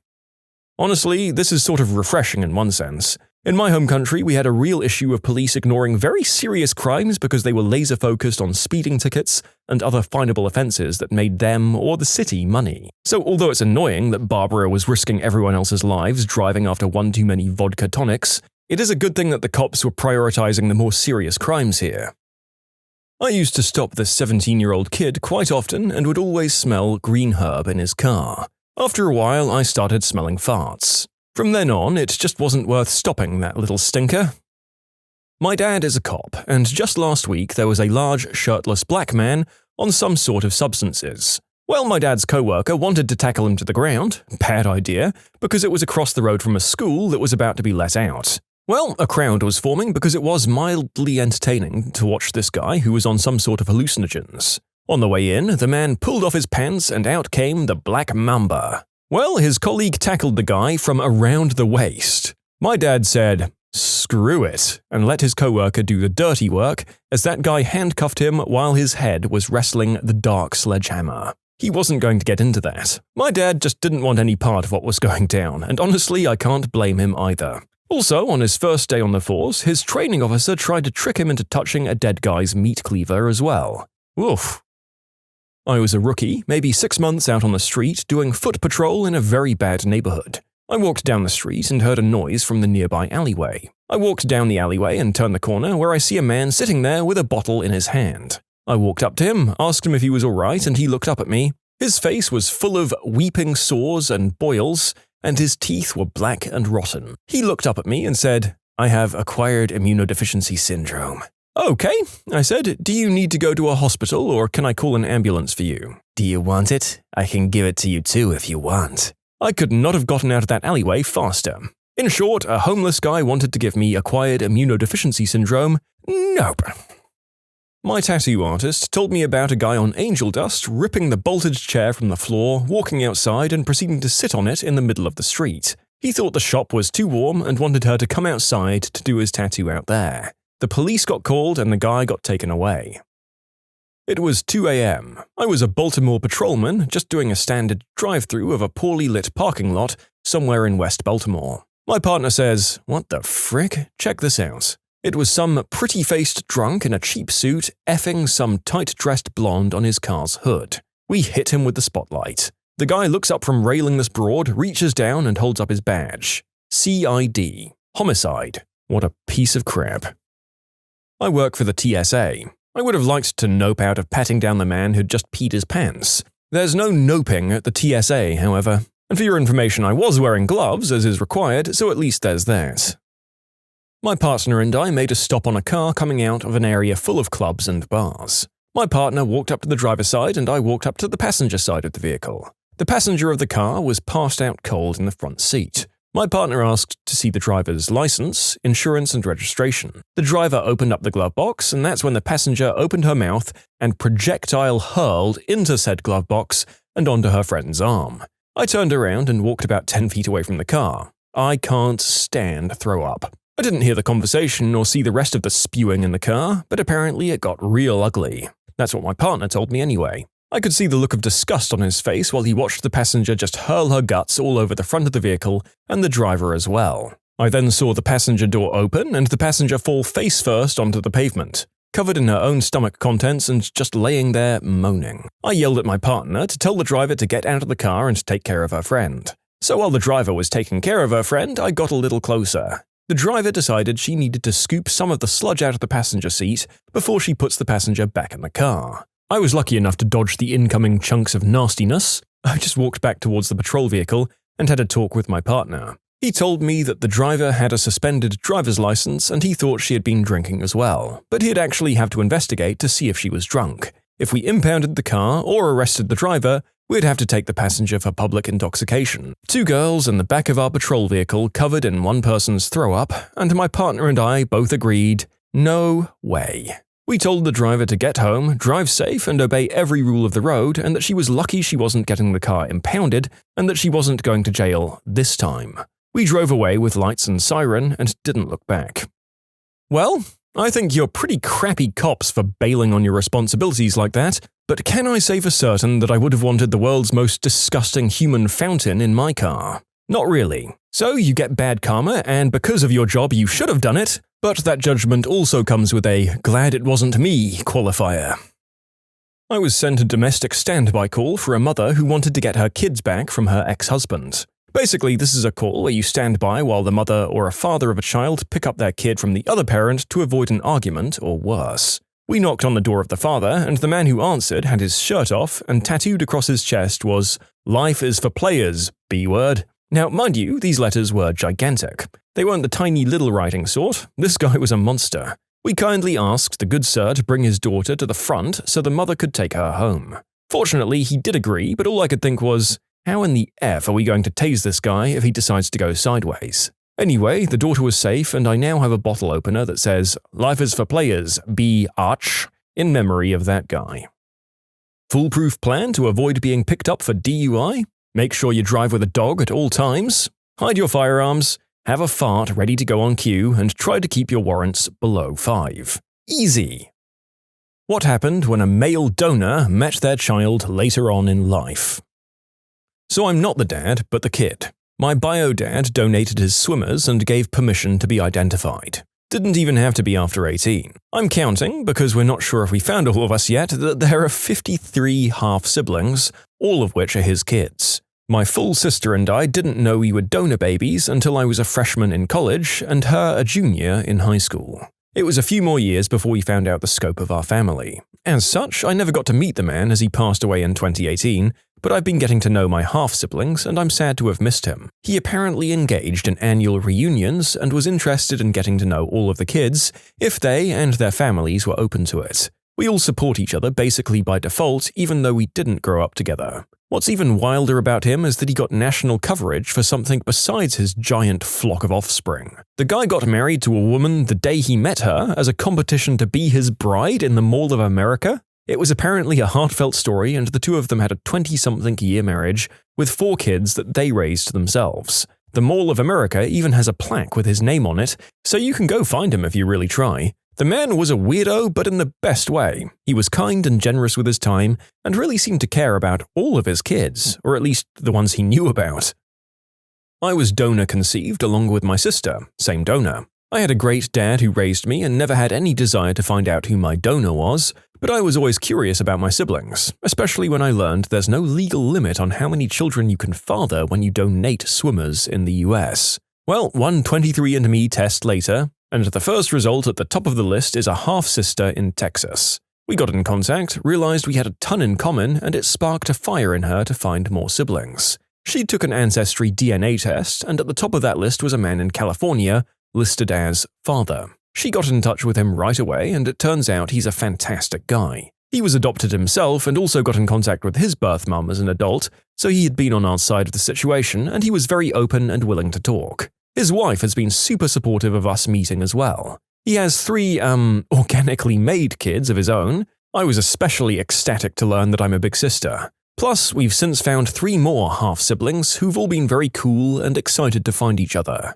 At this point, I've met all but one of them in person, and I got to meet my biological grandmother as well. In short, I went from having a dad and 1 sibling to having 2 dads and 8 siblings over the span of a couple of years. It's been pretty cool. A guy I know in his 70s got a call from a guy in his 50s saying, "Hey, I'm your son, and I just learned I have a genetic disease, so your other kids should probably get tested." You know what? Good on that guy for looking out for everyone in his unusual circle. Didn't have to do that. It's got to be an awkward conversation for the 70-year-old though, having to reach out to literally everyone, potentially the dozens of kids he's had. I donated for 6 months in university, twice a week. I gave consent to be contacted. That was close to 20 years ago now. I did call and ask once. My swimmers resulted in 24 successful pregnancies. That was all the office could tell me. I've not done 23andMe or anything like that. I think it's better to respect these people's privacy. My aunts had to get a donor for both children, and he happened to live in the same neighborhood. I can't remember if that was a coincidence or not, but he's a close family friend now. He comes over for their birthdays and other family events. They don't refer to him as their dad, really, only as a joke, but he's very close with our family. My younger bro donated multiple times unbeknownst to me. Years later, my wife and I did Ancestry.com to get an idea of how diverse our backgrounds were, and wham! Started getting contacted by lots of people, over a dozen, saying we were close relatives. At first, I was confused and asked the early ones about their parentage. They all had similar stories. Single mom went to a bank. Didn't take too long to guess what had happened. I called my brothers and asked. Younger one fessed up and said yes, he went multiple times. In fact, they told him he needed to stop donating because there was a statistical probability his progeny could meet and date. At least, they seemed ethical. I asked if it was okay if I give them his contact, and he was fine with it. The weird thing is that they all had his face. Like one look at them and it was obvious who their father was. Anyway, this went on for a couple of years and they all connected with each other. Seems like there's over 20 now, probably more. He's met a couple, but it was all casual. The whole thing is super weird to the rest of the family to have all of these close relatives who somehow are a part of the family, but then again, not really. I was donor conceived. I took a DNA test, his natural-born daughter took a DNA test as well. So really, neither of us gave permission. There are 28 siblings so far. It was quite a shock. I wasn't expecting it and I didn't know.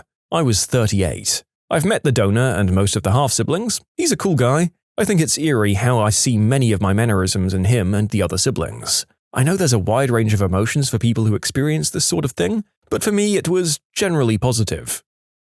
At my job, we did a media interview with a guy who donated at least once a month for the money throughout most of his 20s for nearly 10 years. He recently found out that there's a Facebook group with over 100 women from all over the world that have had children from his donated swimmers. This was an interview about his whole story, not a job interview where it just randomly came up. It was for an internal video made for TV execs and writers to potentially create a TV show based off his story.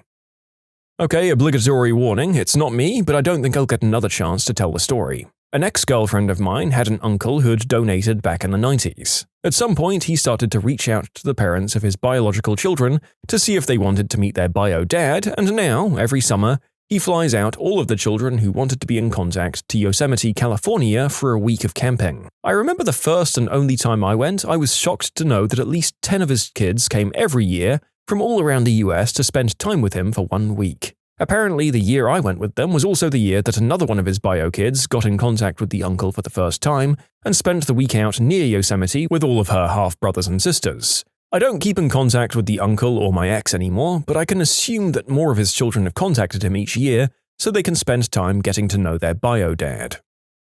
Not me, but a friend of my father-in-law. The guy is 86 and he's been dealing with cancer for decades. He lost the will to live until one day he got a call from his supposed daughter. He was a donor in the 70s, and with Ancestry.com, they were able to reconnect. They were so sweet and have totally involved him with their lives. He has grandchildren that he didn't know about, and an entire family when he thought he'd die alone. It's just a beautiful story. I get happy whenever I hear it because he's such a nice man. Funnily enough, he's been cancer-free almost exactly since they connected. They do say attitude is a huge recovery factor. I'm a child born via donation. At one point in my life, I did tons of research to find him. I also did Ancestry.com and I found some half-siblings, but no donor. But I thought about it more and looked over the records I did have from my donor company. He was a college student at the time and asked not to be contacted. He probably has a family now who may or may not know about his past donation, and my gut feeling is that he did it for the money, so I've decided to let it go. I'm a donor child, but the man did not give permission for me to get in touch. I've always been a bit curious, particularly as we now do the same job, but more about any family history of disease which I think might be relevant, although I assume nothing major or he wouldn't have been able to donate. I think I would have reached out when I was 19 or 20, but I wouldn't anymore if I had the choice. I call the donor my father, but my dad will always be the one who raised me and played with me and loved me, even though he died when I was young. He's the one that matters, but I am grateful to those who donate, enabling my father to have a child without a genetic illness. Donating is indeed a great thing to do for people who can't or don't feel they should have genetic offspring for a variety of reasons, even if the donor's decision is purely financial or they don't wish to be contacted later. And yes, we do have to respect their rights to privacy after the fact. They entered into this under an understanding of certain conditions and would probably jump on an ancestry site if they ever really got curious. Somewhat related, but I've got a brother from another mother and a happy story to share. My dad had a kid with a lady in the 80s. She didn't want to keep it and he didn't want to be a single dad, so he was put up for adoption and they split up and went about their days. There's likely a lot more to the story than that, but I've only ever been told my dad's side, so I'll leave it there. Fast forward 30 years, my dad has settled down and now has a family of 5 kids with my mum. He gets a call from a non-profit asking if he'd provide his information if his kid wants to reach out. He does and goes about his day. Fast forward a few months and he gets a call from his son, initially wanting to learn about possible health causes and curiosity. He ended up getting adopted by an amazing family and doing very well for himself. He wants to come to town and meet my dad. Dad has 5 awkward conversations with his kids, explaining we had another brother and that brother was coming up to visit. Note, a running insult when we were growing up was calling each other adopted, which annoyed my dad a lot. Fast forward 2 weeks, there was a graduation this weekend and we were having all the family over, so it was a good time for him to come up and meet the guy. Great person, we all hit it off and we're still close with all the brothers. Everything worked out pretty good, all things considered. He's the spitting image of my dad and a really great friend. His parents are amazing people as well. Really lucky to have him in my life. You can submit your own stories to be featured here on the channel. The story submission link is in the description below, And if you want to listen to some vibey music in the background, check out easymode, also linked below, and subscribe. Mine may seem awkward. My mum's friends are lesbian. 10 years ago, all three came up to me and asked if I would donate. Why the hell not? Lovely people and desperate to be parents. After the second turkey-baster insemination, they got pregnant. They have a beautiful little girl. I went on to have my own 2 daughters, and they then came up to me 2 years ago and asked again. This time it was a bigger decision, but my partner knew the full story and was more than happy to allow us to try a second time, which was again successful. They had a boy this time. We've spoken extensively, and we've all got no issue with them knowing that I'm the donor. My kids will also know when the time comes. We agreed that we'd run off the whole "I have no input other than biological" thing, and obviously we won't be able to stop the whole "who's my father" conversation, but we've agreed that when the time does come, they'll be sat down with my own 2 children as well, and have the explanation that I'm not a father to them and that it was purely to allow them to have children and that they aren't missing out by having 2 mums rather than a mum and dad. It's hard to type out, but I'm sure you guys will get it. Thankfully, they look nothing like my own children. That could be awkward considering we live in the same neighborhood. Also, I have no attachment or need to be anything to these kids. That might seem horrible to say, but this was my gift to 2 amazing parents, and they're doing fantastic. I don't need to be there for them. I'm just helping 2 people live the best life they can. I'm a simple man. If I can help someone, I will. Life's difficult as it is. People do good things to help me, and I do the same for others. We should all be helping each other when we can, no matter how big or small the gesture. I was approached by my longtime childhood friend and asked if I would be a donor for her and her wife. I agreed, and they asked if I'd be okay with being in their life, to take pictures and be around so the child knows who I am, and knows I'm a friend and also knows that I'm the biological donor, just so that there's no questions down the road. I agreed, and it's been awesome so far. He just turned 2 and he's a tornado. I warned them, by the way. But he's loved more than most children will ever be. Coming from a background in psych, I figured developmentally it would be easier to be labeled as a friend and not an unknown. Questions of turmoil of where did I come from and stuff, I guess we'll see. I was a donor, and when this happened to me, it was okay. 4 separate offspring at various times over the course of about 6 months contacted me, all just as they turned 18, and records were open to them. It was cool for me to see pictures of them and how much they looked like me. It was also good to hear the stories from their parents of how I helped them conceive a much-needed child, which I really appreciated.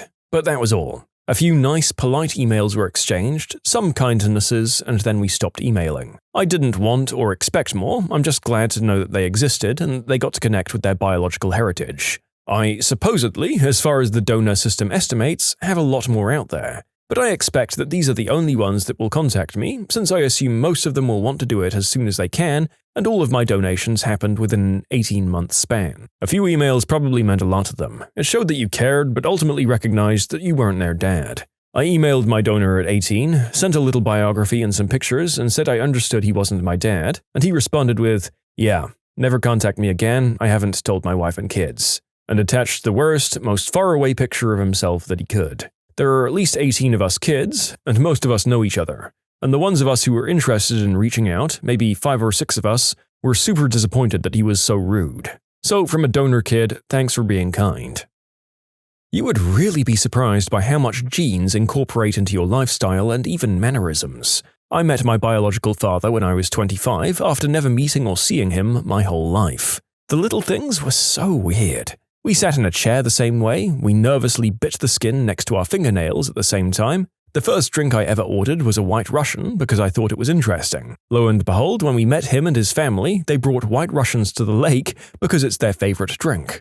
I've kept a $2 bill in my wallet since I was 14 for no reason at all. After we talked, it turned out he had a $2 bill in his wallet since he was a kid as well. Just really weird things as coincidences. I learned in my 30s my brother and I were donor conceived via the same donor. Before I even met him, seeing his Facebook pictures blew my mind. I'd never really resembled anyone in my family who raised me. My brother looks a lot like my mother, and I figured I must take after my older ancestors. When I found my biological dad's profile, I saw my face staring back at me. And when I met him, I learned he shares some of the same hobbies as us that were never explored with our social family. The seed is strong for some of them out there, I guess. The real breathtaking one for me is just how many seemingly random quirks that first account named that seemed to come from biological tendencies. Fascinating. Donor for lesbian friends. Their son doesn't know yet, but knows I'm his godfather. It isn't something that they'll keep from him, though, when he eventually asks. A lesbian couple I was friends with wanted a baby, but all the donors they met were buttholes. In the end, I said, "If you want my baby gravy, I'm fine with that. You guys know me well enough, and it's not like I want kids, so you might as well." They wanted to pay me, so I just said, "Put £10 into the tank of my car and buy me a bag of chips." Strangely, the wee boy was born on my birthday. So that's my dad's girlfriend, me, and this kid all born on the same day. One of my good friends was a donor child.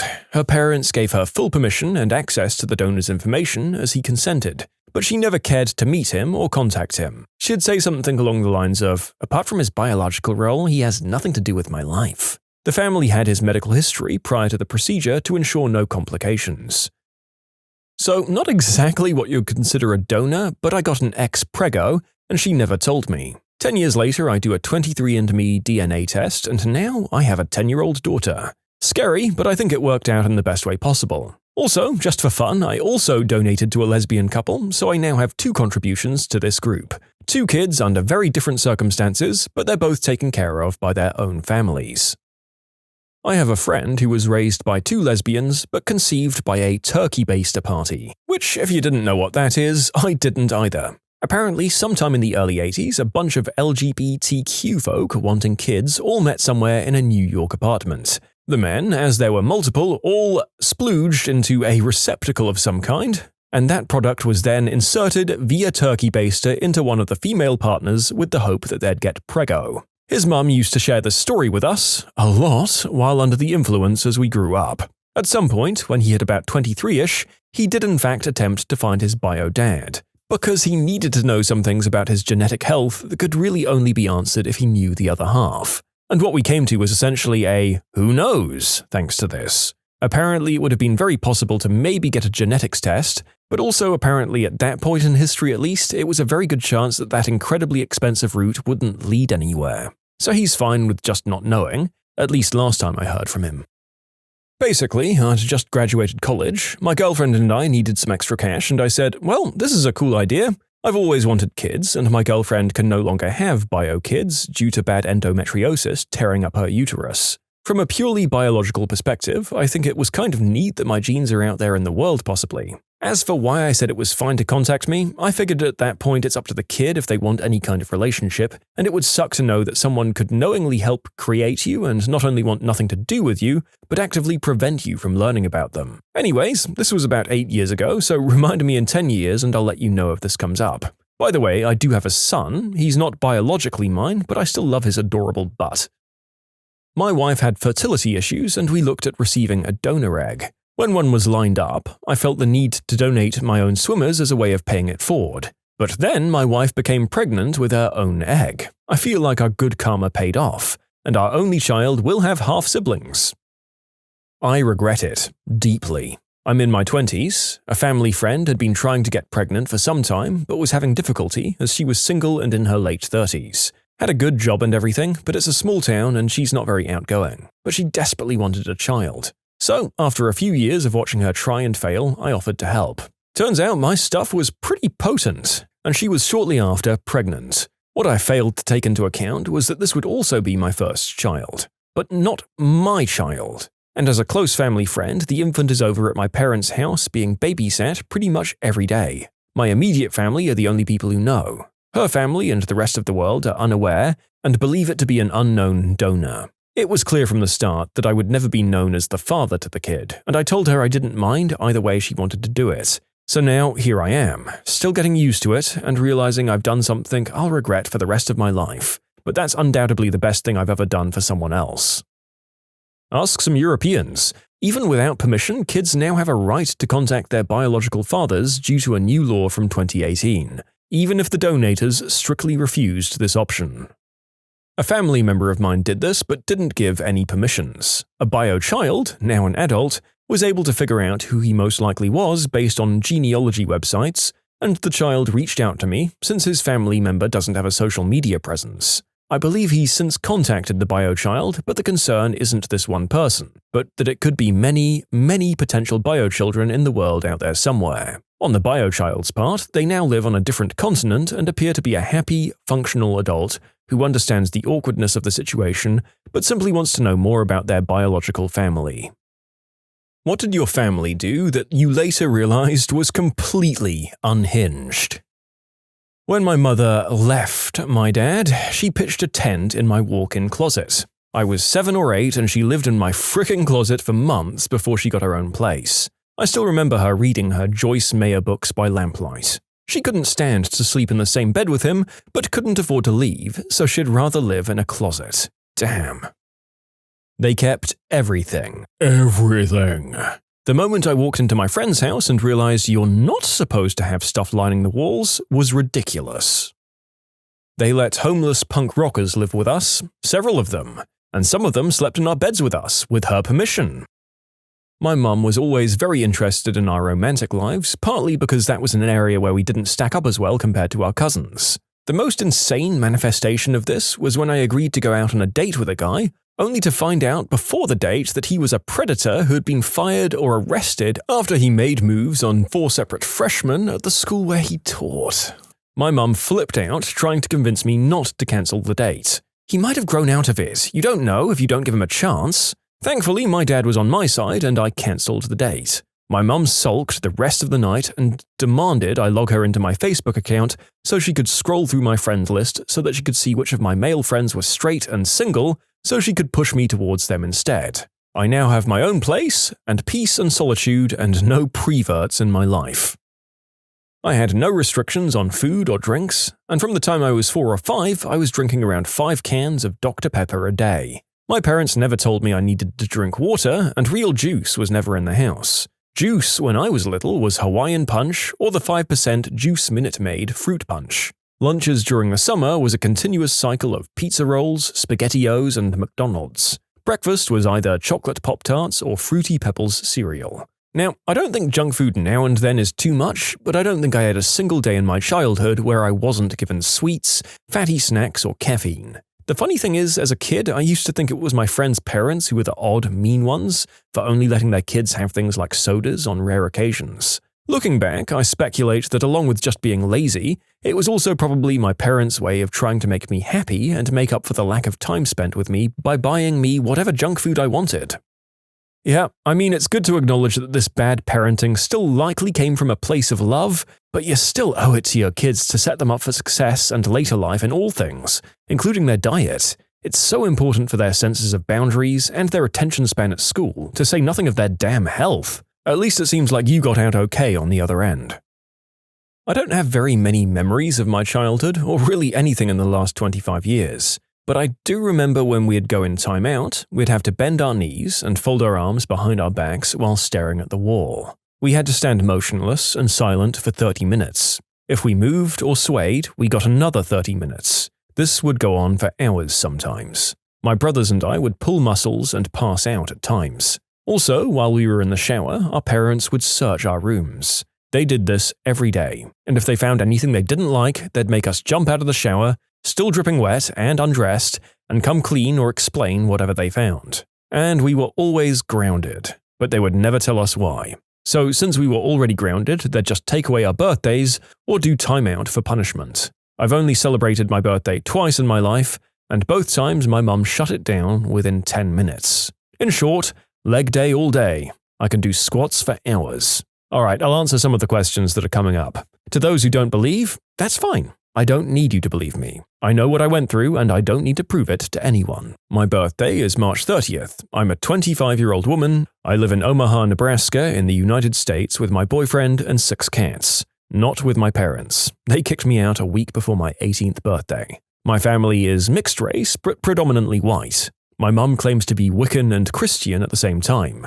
My father is a Mormon. Kind of. He's crystal addicted and schizophrenic and a vagrant that used to be Mormon. The values I brought up under are mostly Mormon. My parents divorced and both remarried. They both admitted that they should never have had kids, and myself and siblings all agree. My mother is a narcissist who always needs to be the center of attention. She managed to make my grandfather's death all about her. And I just found out my grandmother is going into hospice care this weekend. My mother never even once mentioned that she was sick, and she's a POA. I've been able to cope with everything by disassociating and repressing. Also, I just joke about the crap that happened to me. It really helps me work through it. I'll say something that was traumatic with a huge smile on my face and then just do finger guns and walk away. It's really cathartic. I have one coworker who I think gets it and he just does it right back like it's no big deal. He jokes that I must be cursed and that my life is the perfect example of Murphy's Law. I have new memories pop up all the time. Sometimes random things bring them up. I actually had one pop up this morning. I smelled Dial Gold hand soap. I've always hated the smell of it and it makes me gag. A memory popped into my head of being held down and having soap pumped into my mouth. That was another one of my mum's genius punishments. I ended up hurling up and then was punished for that with the bent knee timeout. I mean, I think I'm okay? I don't really know. I've always had a lot of anxiety, yet I'm essentially devoid of emotion. I guess I'm 97% okay and 3% very not okay. I don't know. My grandpa would pick up my mum and aunt from elementary school and race the train every time. My mum was scared shirtless and my aunt was cheering him on to go faster. My mum once blew out the pilot lights on our gas stove, cranked up the gas, and told 7-year-old me and my 14-year-old sister just to go to sleep. I went to bed not knowing any better. Luckily, my sister dragged me out of the house and we sat in the car. My mum finally changed her mind and sobered up a bit and aired out the house, relit the pilots, and took us back inside. So, that was fun. My brother, while raising his boys, would buy like 10 gallons of milk at a time while it was on sale and then put it in the deep freezer. It never tasted like milk after it thawed. He claimed to not have noticed a difference. Oh, there's a difference all right. I was a kid and I had no idea that this gross taste would be eliminated or rectified, I guess, by shaking the milk. Man, I bet my nephews wish they could have known that. We live on a farm in the middle of nowhere, at least 35 minutes to the nearest grocery store. I'm not sure how it started because I was a kid, but anytime our puppy dog howled, we'd all howl, to the point that it was a deafening sound and would make our ears rattle a bit. His name was Duke. I'd occasionally howl first because then he'd follow, and then so would my mother, father, and 2 older brothers. I thought it was awesome and fun, and it felt invigorating to do. I now realize this is slightly unusual behavior. My godbrother's parents used to lock us in his room for hours to days at a time. His little brothers learned to pee in the trash can instead of on the floor when we couldn't get them out. We eventually learned how to unlock and relock the hatch from inside the room so that the 4 of us could get out for pee breaks and for snacks when we were feeling really courageous. I didn't realize how abnormal this was until I was watching a news story in the work break room with a bunch of co-workers about a neglected child being removed from an unfit home. My initial response was, that's nothing. As I launched into what I just wrote above, I looked around waiting for everyone else's stories, but instead they all just stared at me. Quite a few people have been very kind and offered sound advice to me. Therapy is definitely worth its weight in gold. I have a brother with disabilities. He's relatively low-functioning and requires regular attention, both inside the home and out. I love him to death, but it made for a pretty untraditional childhood. I didn't realize until my late teenage years that other families were happy and relaxed, which isn't to say they didn't have their problems, just that they weren't constantly preoccupied by one family member who requires more care and attention than the others, at all times. And to be clear, my brother is a wonderful person. I cherish every moment that I get to spend with him now, but at the same time, I spend a disproportionate amount of my childhood in waiting rooms while he went to various therapies. I spent very little time with my parents growing up because of all their attention being focused on my brother. I was an afterthought because I was lucky enough to be an afterthought and still function. My parents visited underground Atlanta back in the early 90s. Not the safest place. Anyways, my brother was a baby and crawled under a bench they were sitting on. He pulled out an umbrella bag with a very sinister knife inside. My parents don't report the knife or anything, but instead keep it and it becomes a staple knife in our kitchen. So, yeah, pretty sure my parents used a murder weapon to cut the crust off our PB&J. I wonder if there are important fingerprints on that umbrella bag to this day. I wouldn't be surprised if your parents had kept that as well, so you never know. The knife has probably been through the dishwasher a couple of times by now, sadly. My alcoholic, bipolar father would drop me and my 2 siblings off at the grocery store with his credit card and tell us to go grocery shopping. We were young kids when this started. He'd either go and hit up a bar or wait in the parking lot before coming back to get us. Sometimes it would be a very long wait. Looking back, I still don't know how we were able to run his credit card and nobody ever batted an eye. We had to cook too, so it wasn't exactly healthy stuff. A lot of the times, the food would all be gone a week or so before he'd take us back to the store. so we had to get really creative. We'd joke that there was nothing left but the goo in the back of the refrigerator. Honestly, I'm surprised we didn't develop diabetes, although I am hypoglycemic, or obesity or anything serious. We quickly learned not to buy a bunch of candy or sweets, something that kind of impresses me looking back. I learned to keep an emergency stash of food hidden in my room. One of many insane things, but that's the first that comes to mind. When I was in 6th grade, I think, my mum decided we needed to understand what it was like for people in third world countries. We ate oatmeal for breakfast, beans and rice for lunch, we could have one fruit for a snack, and beans and rice plus some romaine lettuce for dinner. All of this for a month, and we were only allowed 3 cheat meals. In high school, looking back, I just thought she was bat crap crazy. But once I started having bills and such of my own, it occurred to me my parents were just that broke. They just didn't want us to realize and worry. Damn, do I love those 2 people. You can submit your own stories to be featured here on the channel. The story submission link is in the description below, and if you want to listen to some vibey music in the background, check out easymode, also linked below, and subscribe. On the day my dad decided to buy our family's first PC, he loaded me and my younger sisters into the back of our little 2-door Honda and drove the 20 minutes to the store. After purchasing the computer, my dad realized there wasn't enough room in our tiny car for 3 children, car seats, and a giant 1997 computer. So he left us at the store, apparently thinking that if he bought us all candy bars, that would be enough to keep a 5-year-old, 3-year-old, and 2-year-old occupied and out of trouble. He took the new computer home and then turned around to come back and get us, having left us alone for easily 40 minutes. My mum found out about all of this a year ago when my dad casually told the story over dinner.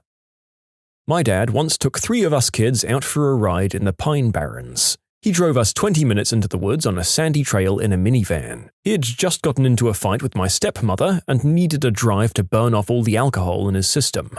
He didn't say much during the ride. We got stuck, obviously because we were in a 2-wheel drive camper van, but luckily some 4-wheel drive truck dude came through and winched us out. When that guy showed up, my dad wasn't quiet anymore, and we left the woods when we were unstuck and we went home. I'm not sure what his intentions were that day, but the look on my stepmother's face when we returned made me rethink whether it was a fun ride in the woods or a screw this life moment worthy of the nightly news, narrowly averted. To answer a few questions, my dad's been dead for 7 years, so we don't really talk much anymore. It wasn't unusual for him to go out for a ride after a drunken fight, but it was the only time he took some of his kids with him. I'm guessing that's what made my stepmother so upset. As a young kid with a drunk for a dad, I never really thought about him purposefully ending us. He was an angry drunk, but it was mostly just verbal. At that point, I'd never been off-roading in the woods, so I was more focused on the scenery than the purpose or possible outcome of the ride. Like a lot of things from childhood, I didn't realize some of the severities of the situation until I was much older. My mother is very controlling. She would make me turn my diary over to make sure I wasn't writing anything that she didn't approve of. So I saved up enough money by skipping school lunch and bought a secret diary at the book fair. I came home to her sitting on my bed and yelling at me for writing "Mum is a jerk" or something like that. She would have grounded me, but I wasn't allowed out of the house without her escorting me until the age of 16 anyway. She then wondered why I had no friends. I was only allowed 30 minutes on the computer in the computer room, and I'd have to record which websites I went on and what usernames and passwords I used. She'd use the password book to go on the websites and look at who I was talking to. I also just kind of accepted that it was normal for parents to charge rent when you turn 18 and only allow you to eat 1 meal a day, dinner, and to have to pay for the others yourself. The rent thing doesn't bother me as much. It started out as $500 a month and went up every year, so now I'm at $700 a month. That's pretty normal rent around where I live, and I don't have to pay for heat or internet or stuff. I'm trying to move out, but I also have to pay for college out of pocket, and it all adds up. My folks got into a screaming argument where they ended up throwing dishes at each other's heads, fairly frequently. Oh wow, they're really mad right now. Better play some Nintendo until this blows over. You know, it wasn't until later in life that my sister and I said, "Wait a second, what the frick?" When we were young, my father smoked a lot, and when we were with him during the day and said we were hungry, he'd give us each a packet of matches. We'd eat them and then be good. No, we weren't poor, we just had lazy and crazy parents. I used to babysit my parents' friends' kids occasionally. After I babysat 2 kids that were 4 and 6, my mum said her friend was happy and I did a good job. I was 13. Then she mentioned that that was good because her friend was distrustful of babysitters since her other 2 kids had drowned while under a babysitter's supervision. I thought that was slightly odd.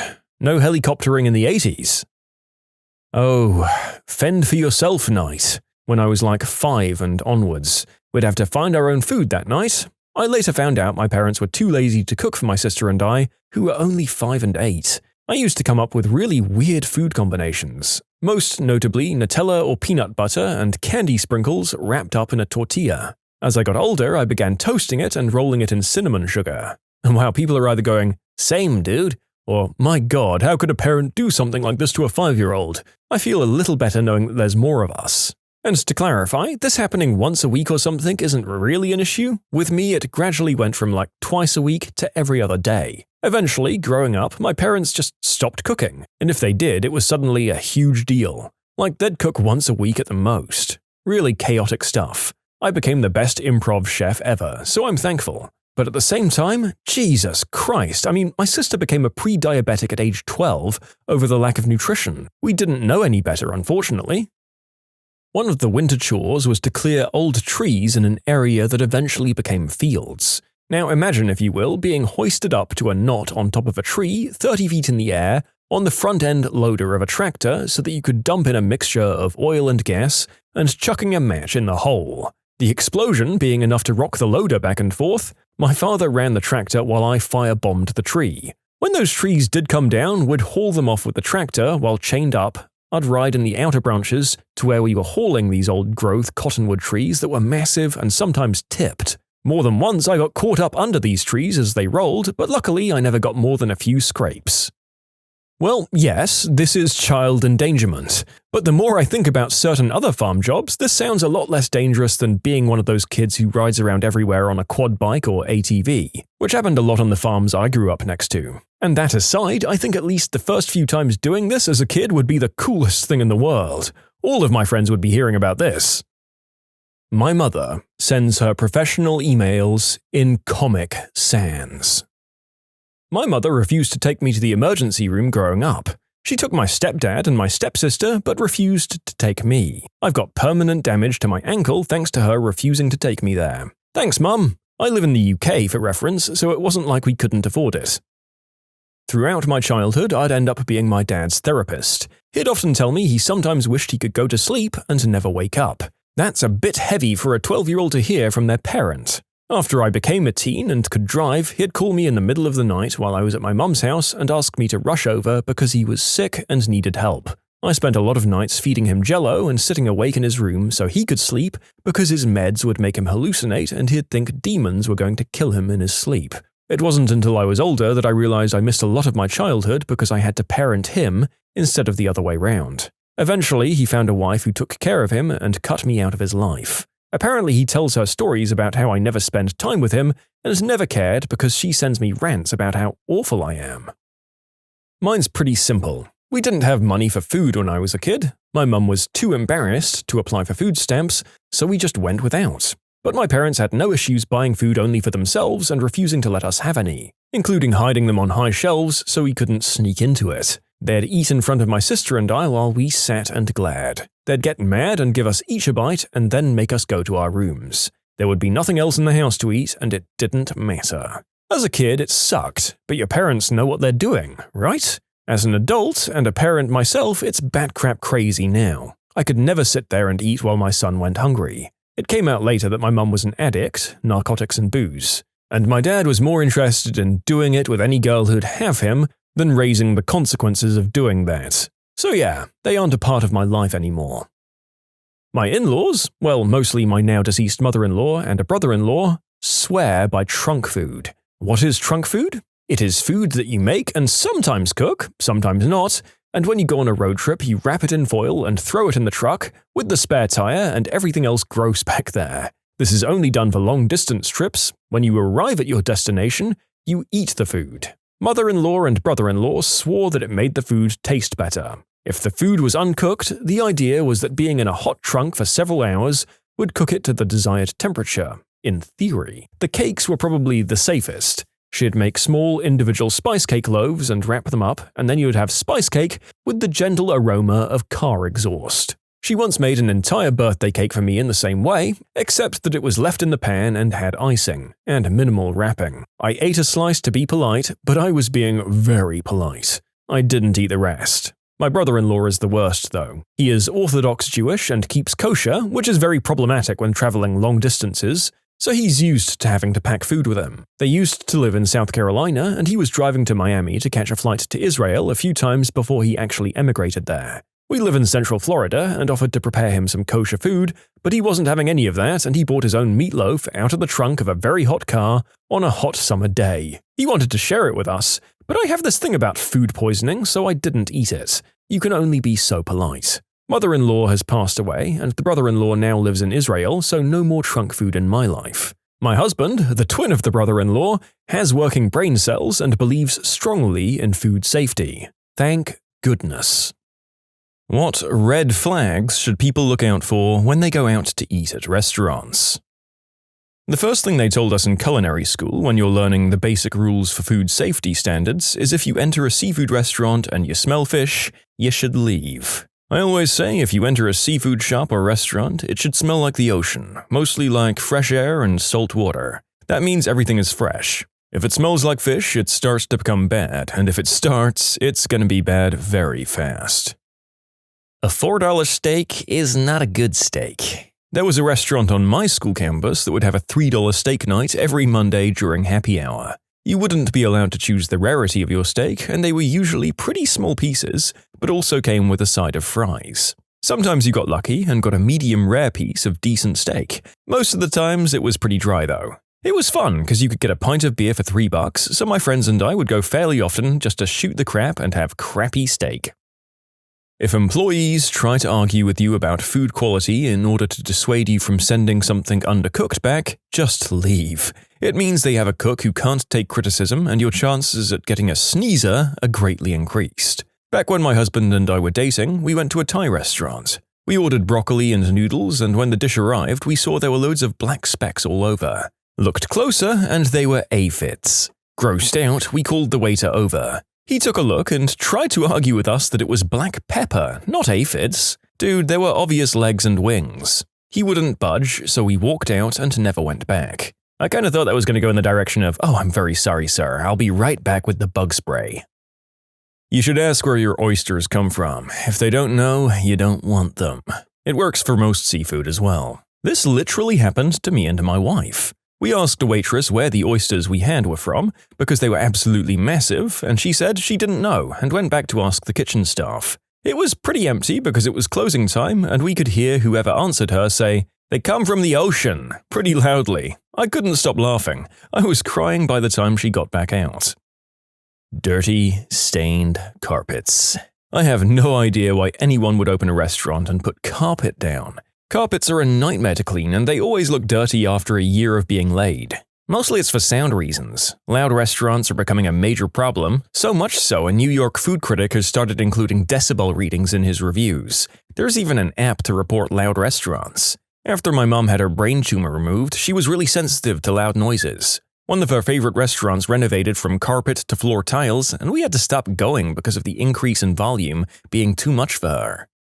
I had not considered this aspect. With the anti-carpet rhetoric that's so prevalent in most places today, we seem to have forgotten one of the key reasons people like to put them in the first place. Still, those things are monsters to clean. I hated our one-carpeted room in my first cafe job. Look, I appreciate everyone's advice, but I've got to say, you have to defy some of this sense to eat good street food. I was consulting for an American firm in their Mexico City office. After a few weeks, the guys I was working with were like, "Do you want some real good food?" We pulled over to a row of pop-up tents off the highway, and I had some of the best tacos of my life. I feel like most of the tips in this thread are for restaurants. Street food is a totally different animal. The best food in Malaysia always comes from small hawker stands like this. It might not be sanitary, but damn if it isn't good. If a restaurant has a huge menu, it's all frozen. Pastry chef here. As much as people say you should avoid the specials, I can't speak for everyone, but at least in desserts or breakfast pastries, if you see something new, it is worth trying. Chances are it's something the chef has been working on for weeks on their own time, and there's probably a lot of love and effort put into it. Also, stand by if the menu is a book, it's probably not great. The biggest thing to keep an eye on though, in my opinion, is the staff. If there's angry people, get out as fast as you can, obviously. If everyone's kind of apathetic and not talking to each other much, get out. That's also a crappy environment. Everyone's probably really passive-aggressive, and that is going to show in the food. If people seem genuinely good with being there, even if it's busy or if there's a playful ragging going on, that's where you want to be. The better the staff gets along, the better everything in the place runs. Pictures of food on the menu that clearly aren't from the restaurant. I designed a menu for a restaurant and left spaces for the pictures. They said they wouldn't send any and told me to take pictures from Google. I have never eaten there. I'd like to add I had no idea what some of those dishes were. My favorite was, quote, house special, unquote, but they didn't know what that would be. I was told to just add something nice. If the area is very busy but the restaurant is empty, that's usually a bad sign. I've worked in food a lot. Carpet. Yes, it's quieter and doesn't get slick, but it's one of the most disgusting things I've ever seen. I saw them pull up a carpet when they remodeled and put in more carpet, and let me tell you, vacuuming only goes so far in a restaurant, and I know they never, ever shampooed it. Yeah, I clean carpet for a living, and yeah, restaurants are disgusting. The stuff we pull out is usually black slime because of the grease and grit. Most of the people we clean for try their best to get clean regularly, but even then I find it hard to eat at those places. When the menus are super dirty and never cleaned, that means everything is super dirty and never cleaned. Waffle House. Cook for a small Mexican restaurant here. I always look for how the staff interact with each other. If they all seem to enjoy being there and coordinate well, more often than not it's because everything is running smoothly and they have a good system, which usually means they know what they're doing and you can expect good food. That's how it always is for the smaller family-run restaurants I frequent anyway, which I always believe have the best food. I used to work at a locally popular deli. No chefs or anything. However, the whole staff ended up really clicking and integrating into our larger friend circles. That place won Best of awards every year because I think our friendships and looking forward to going to work translated into pride and craftsmanship or whatever you call fancy sandwich making. I visited again years later for nostalgia purposes and the food was mediocre at best. Their reputation had suffered as we graduated college and moved on with our lives. There's definitely something in the spirits of the staff that correlates to the quality of the food, whether or not it's professional quality or not. I have a family member who's worked in multiple different restaurants and they always advise me never to get drinks with ice because too many places don't keep their ice machines cleaned because it's so often overlooked compared to other kitchen equipment. Ran a kitchen and can confirm. When I started, they only cleaned the ice machine and soda machine when black stuff was in the Mountain Dew. While I was there, it was bi-weekly for the ice machine and nightly for the soda machine. I work front of house. When my boss, the owner, used to host and people would complain to her about the hour wait on Saturday night at 7 p.m. and threaten to leave, she'd tell them, if the restaurant you choose doesn't have a wait on a Saturday night, you might not want to eat there. And then she'd turn her biggest crap-eating grin on them. Can I add you to the list? If you order a meal that should take a long time to cook and it comes out very quickly, it's been pre-cooked. This applies mostly to quiet nights. If it's quiet and it comes out immediately, it's just been sitting there. But if it's busy, then there's enough turnover that it's likely all right and chefs are just being prepared. We have a sushi place where the chef gives you free samples of future dishes. This usually means they take pride in their work and they want to see people's reactions before committing to the menu. If there's different cuisines on the same menu, it usually means it's not going to be good. I don't trust people that can do Japanese and Italian in the same kitchen. There's a Chinese restaurant in my town with a sign out front that says, clean food and fresh. I still can't help but wonder why they'd bring that up unprovoked. I suppose it reads better to some people than dirty salmonella-inducing slop served daily. But jokes aside, a following comment provided some great insight into how people in China discuss the quality of their food at restaurants. In China, it's very common for a customer to ask about the freshness of the food, and the boss is usually happy to accommodate and answer truthfully. Just recently, my mother went out and asked the boss how fresh the shrimp was, and he admitted it wasn't too fresh and was actually frozen, recommended the fish instead. All of it's totally normal and no one was offended. I've worked in restaurants for over a decade. A couple of years in the kitchen and the rest as front of house. If your server's response to, "How is the item?" seems disingenuous, that's a big red flag. We know what goes on in the kitchen, we know the complaints, and we know which items to stress over when we deliver them. Servers who pause or seem uncomfortable with that question generally equate to a menu full of stuff we wouldn't eat even as a free shift meal. A good sign is when the servers hang out and eat at the restaurant post-shift. Generally, we're getting a discount, but not free food. If we're spending our nightly tips on it, then it's worth it. I clean kitchen exhaust systems. If I walk into a restaurant and I can smell grease, I walk out. That means the place isn't clean. From the exhaust system to the cooking equipment. We clean some places where grease drips off the hoods onto the cooking surfaces.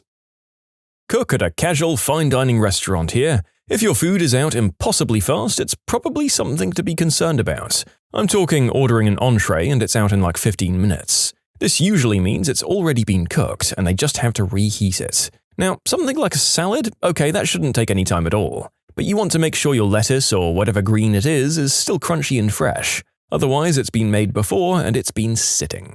Generally speaking, watch the waitstaff. If the majority of them seem disgruntled or upset, things probably aren't great. This often translates to the kitchen, so they probably don't care about your food if they aren't being treated fairly. Another thing to look out for is the cleanliness of the place. If the restaurant seems dirty or unmaintained, the kitchen is in similar shape most of the time.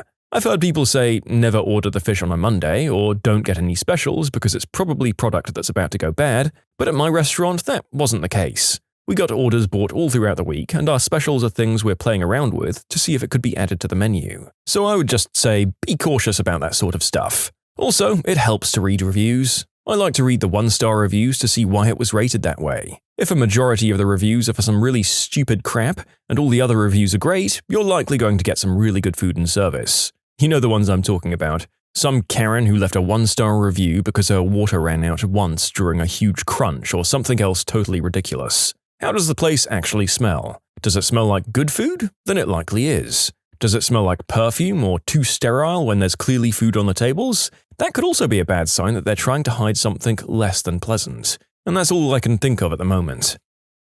You can submit your own stories to be featured here on the channel. The story submission link is in the description below. And if you want to listen to some vibey music in the background, check out easymode, also linked below, and subscribe. If you walk into a restaurant and you hear Gordon Ramsay yelling at the staff, you probably want to leave. Unless it's one of Gordon's restaurants, of course. Why would I want to leave? Listening to Gordon Ramsay yelling at idiots is practically dinner and a show. This isn't so much about sanitary red flags like a lot of these are, but more about saving you money. If you're going to get sushi rolls, make sure you read the ingredients. A lot of places have what amounts to a California roll for a premium price. Here's the best example of what I mean. I worked at a Japanese restaurant for a while and we had this thing called a volcano roll, and it cost $7.25. A California roll there costs $3.75. The volcano roll was a Cali roll cut into the shape of a triangle and topped with a bit of spicy mayo that's been heated up with about 10 cents worth of fish, literally just a few bits, and that wasn't worth it. You were much better ordering a Cali roll and paying 50 cents extra for spicy mayo on the side and asking them to heat it up. I had one guy come in with a girl and he ordered a couple of regular rolls like spicy tuna and yellowtail along with a volcano roll. When served in the restaurant, unless they ask us, we'd put the sauce on top so it looked like a volcano. When I brought that over, he was like, "Oh, I didn't know you guys put the sauce on it. I've only gotten it for pickup and the sauce was always on the side. I don't really like it. Could you bring me one without the sauce?" I tried not to laugh and I said sure. I went back and the sushi chef asked what was wrong. I told him that he didn't like the sauce and wanted one without. He laughed and said, "All right." So he took a Cali roll, cut it up and put it on the plate. I brought it back to the guy and he was pumped. Basically, this guy paid $7.25 for a roll that would have normally cost him $3.75. And me and the sushi chef got to split a free volcano roll. Normally I would have just told him about it, but the guy was being so arrogant the entire time. I'm guessing to act like he was a sushi expert to impress the girl he was with. I've seen this at a couple of other places too where they slightly dress up a California roll and jack up the price. You don't want to end up like that guy just because you didn't take a few seconds to go over the ingredients. My grandfather was a long-haul trucker and always told me on road trips to look for the places where truckers congregate. They all talk to each other and they'll find the best places along the highways. It's worked for me so far. So in response, this is for greasy spoon places and I don't count gas stations. Also, this advice was given a few decades ago, so things have probably changed since. I still find pretty tasty, albeit likely unsanitary and artery-clogging food for myself this way though. Waitress here, if you see any food coming out that's messy and there's sauce all over the rim of the plate, it likely means that the chefs aren't putting much effort into their meals and they therefore won't be very good. All of the chefs at my work find it so important that everything is presented well, and I agree. So if they miss something, I'll check the plates and point it out, which they always appreciate as it reflects well on them. Businesses with a bunch of signs and specials out front. Lunch special, $4.99. Free appetizer from 5 to 8 p.m. weekdays. BOGO main course Wednesdays all day. That kind of thing. Usually means they're going under and they're trying to drum up business. Unless they're a chain. Also, when you see regular lunch and dinner restaurants that start to offer brunch. Number 1 brunch service is the worst. The chefs hate it, they're usually disgruntled. Number 2 brunch is a moneymaker. Companies charge over the top for thin pancakes, orange juice, and a splash of $4 champagne. Sudden brunch means the place is trying to make more money, charging double and using the chefs that don't want to be there. Reviews where the owner is arguing with the reviewer are a big red flag too. I saw an argument on Yelp where a lady complained her chopstick or something was moldy and gave them 1 star. While it was super unfair to give a 1-star review over something they didn't do, the owner got into it with her and they started fighting on Facebook. Owners that are willing to yell at people who are spending their money are likely to treat their staff the same or worse, meaning their employees are angry or the turnover is high and nobody is trained well. Yeah, I do just want to laser focus on one of the many good points this guy just made. Nobody in the history of restaurant work has ever enjoyed working brunch. That's barely an exaggeration. Cranky, hungover, uncaffeinated people who are possibly on the verge of running late to another commitment are just not fun to serve most of the time, especially when you're just a hungover server or chef yourself. But as a massive hypocrite, I also love eating brunch, so I'll keep perpetuating this restaurant hell. Blood on the vegetables. That's bad. If there are too many items on the menu. If you have 50 combo choices, man, you know half that stuff is frozen, old, or canned. Nothing is going to be great like an In-N-Out burger, it's all going to be meh at best. Stay away from buffet and salad bars. A lot of the time it's the same stuff that just gets refilled over and over. Super gross. I've done bartending and waitressing for a few years. Here's my list. First of all, ignore the bathrooms and kitchen thing. The people in charge of the kitchen generally aren't in charge of the bathrooms. It's normally the server's job. If the restaurant area is busy, we're going to skip that when we can, but we'll probably give it a quick tidy if we use the toilets. Most places opt for paper menus because they can just be chucked away afterwards. It's cleaner this way. However, if the table is sticky and the restaurant area is super quiet, then there's probably a few other sticky areas as well. Check your cutlery. Most cutlery barely gets washed. It gets rubbed with soap, sprayed with water and chucked in the dishwasher. It's then meant to be polished with hot water when it's brought to the table area to set up. This is where we actually check it for leftover grime. If your cutlery is gross, chances are your waitstaff aren't doing their job properly. Don't order fish on Sundays. Most places get their fish deliveries on a Monday and on a Thursday. Fish goes off fairly quickly and on a Sunday it's really not great. If your server has long hair and it's not tied up, check for food in your hair. Kitchens tend to have really strict rules on their staff and you can rarely see them with their hair down and makeup on. If there's a hair in your food, it's probably from your waitress. If your hot food is out quickly, your chef was probably a microwave. If your server visibly has a cold and is still working, don't eat there. They're either not paying their staff enough to have days off, or they're forcing staff to work in conditions where they shouldn't be handling food. The kitchen staff probably get the same treatment and probably have the same illness. It's a good idea to avoid restaurants that sound like Snapple cheese. Remember, the special always looks and sounds great. It's most likely a leftover. Trying to get rid of it. Did it myself as a chef for years. Even if it is stuff that's about to go off, I find that specials are something that most of the time get extra love. The chef that's coming up with it will have some extra creative freedom to make something that they want to make and put in extra effort to make something delicious. That's from my experience anyways. I recently went to a newish barbecue place. I knew the moment I opened the menu it was going to be awful. The place had at least 120 things on the menu that ran the gamut from burgers to lobster thermidor. When you see that, you know it's going to be bad. It means they're trying to do everything rather than focusing on a smaller range of things that they're doing very well. And as I suspected, it was gross. Hair tied up. My God, I worked at a place in Colorado that encouraged waitresses to look date night ready, which meant hair down and fancy, lots of makeup, some cleave if you could manage it. I shed like a fricking dog. My hair was to my waist. Having that crap down while at work was stupid. Guess who rocked a ponytail every shift? Cockroaches lurking around the place. If you see one, there's bound to be more hiding somewhere else. Wow, this brings back the memories. When I was in college, I was working at a hibachi place as a hostess. I routinely had to casually reseat people because a cockroach was crawling up the grill when I went to turn it on. These people were paying $20 to $50 a plate to eat off roach grills. Also, they served sushi, so that's fun to think about. One thing that makes me keep driving past is a sign saying "under new management" or something similar. It means the business has already failed, at least once, and either a new owner has come in thinking they'll be able to cut corners better than the last owner, or it's the same owner trying to save face by saying someone new is in charge when there isn't really anyone. Steer clear of these places. Oh, and update. Look, I realize I've been overly harsh with my initial comment, and some of the replies had some good points about how these signs could actually lead to positive changes. I was definitely speaking from my own experiences from restaurants that have done this, and also ones that my friends have shared in the past. I still believe more often than not there won't be significant changes done to improve these places, and that while some people truly mean well, others are just trying to put lipstick on a pig. My wife trained as a chef, and I cooked in fine dining in college. A long menu is a red flag. If they have 40 different entrees, that means they're preparing a bunch of frozen ingredients, or they have the exact same entree rebranded as a different dish based on the sauce. Short menus tend to mean fresher ingredients. If it's an Italian place and they serve butter with their bread, it's not a huge red flag, but a really nice, authentic place serves bread with oil and vinegar. Reading these made me realize that the 24-hour diner up the street has every red flag ever, but I don't care because they have the best omelets and the best patty melts, and I can get both together for under $10, plus the waitress will tell me how much her coworkers suck, so I get a little entertainment too. What did you see go down at a drive-thru that all of your colleagues thought you made up?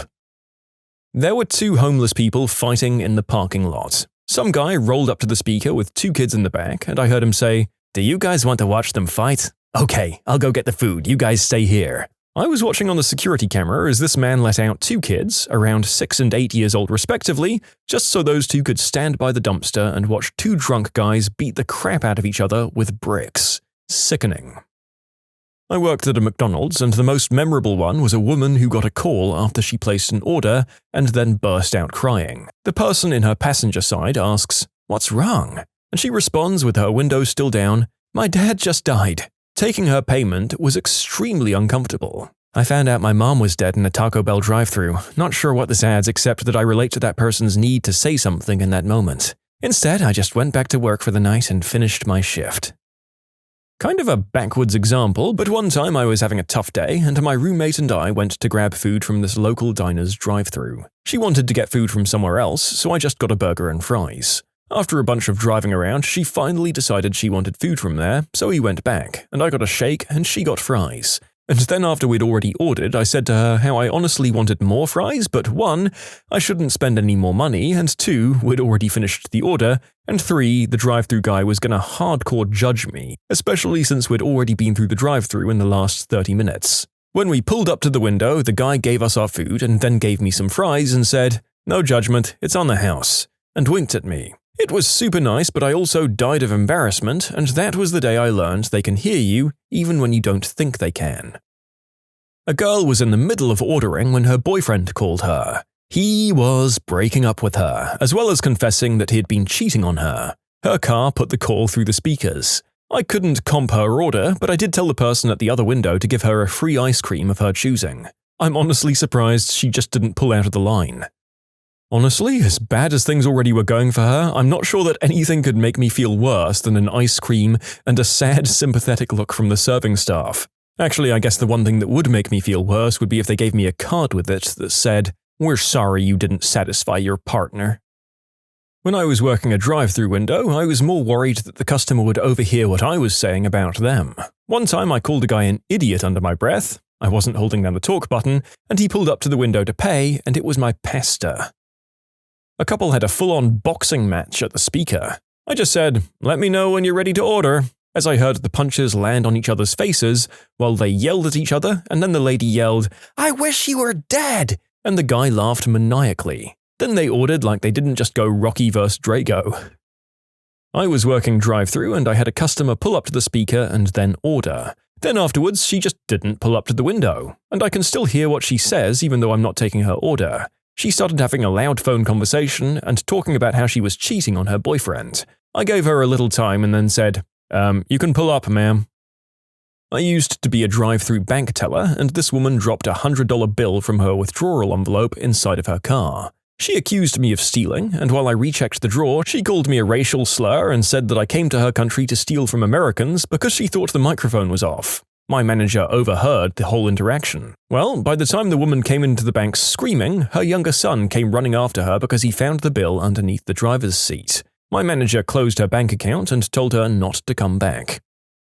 I overheard someone climaxing. It was a late teens or early 20s girl and her boyfriend coming through the McDonald's drive-thru. Apparently, she was enjoying a bit of manual magic from her boyfriend under the blanket while waiting to order on a busy night. She was very flushed when they got to the window. No shame at all. As a 17-year-old male, I was pretty pumped to be an innocent bystander. It brightened my night up. And no, I did not ask if she was loving it.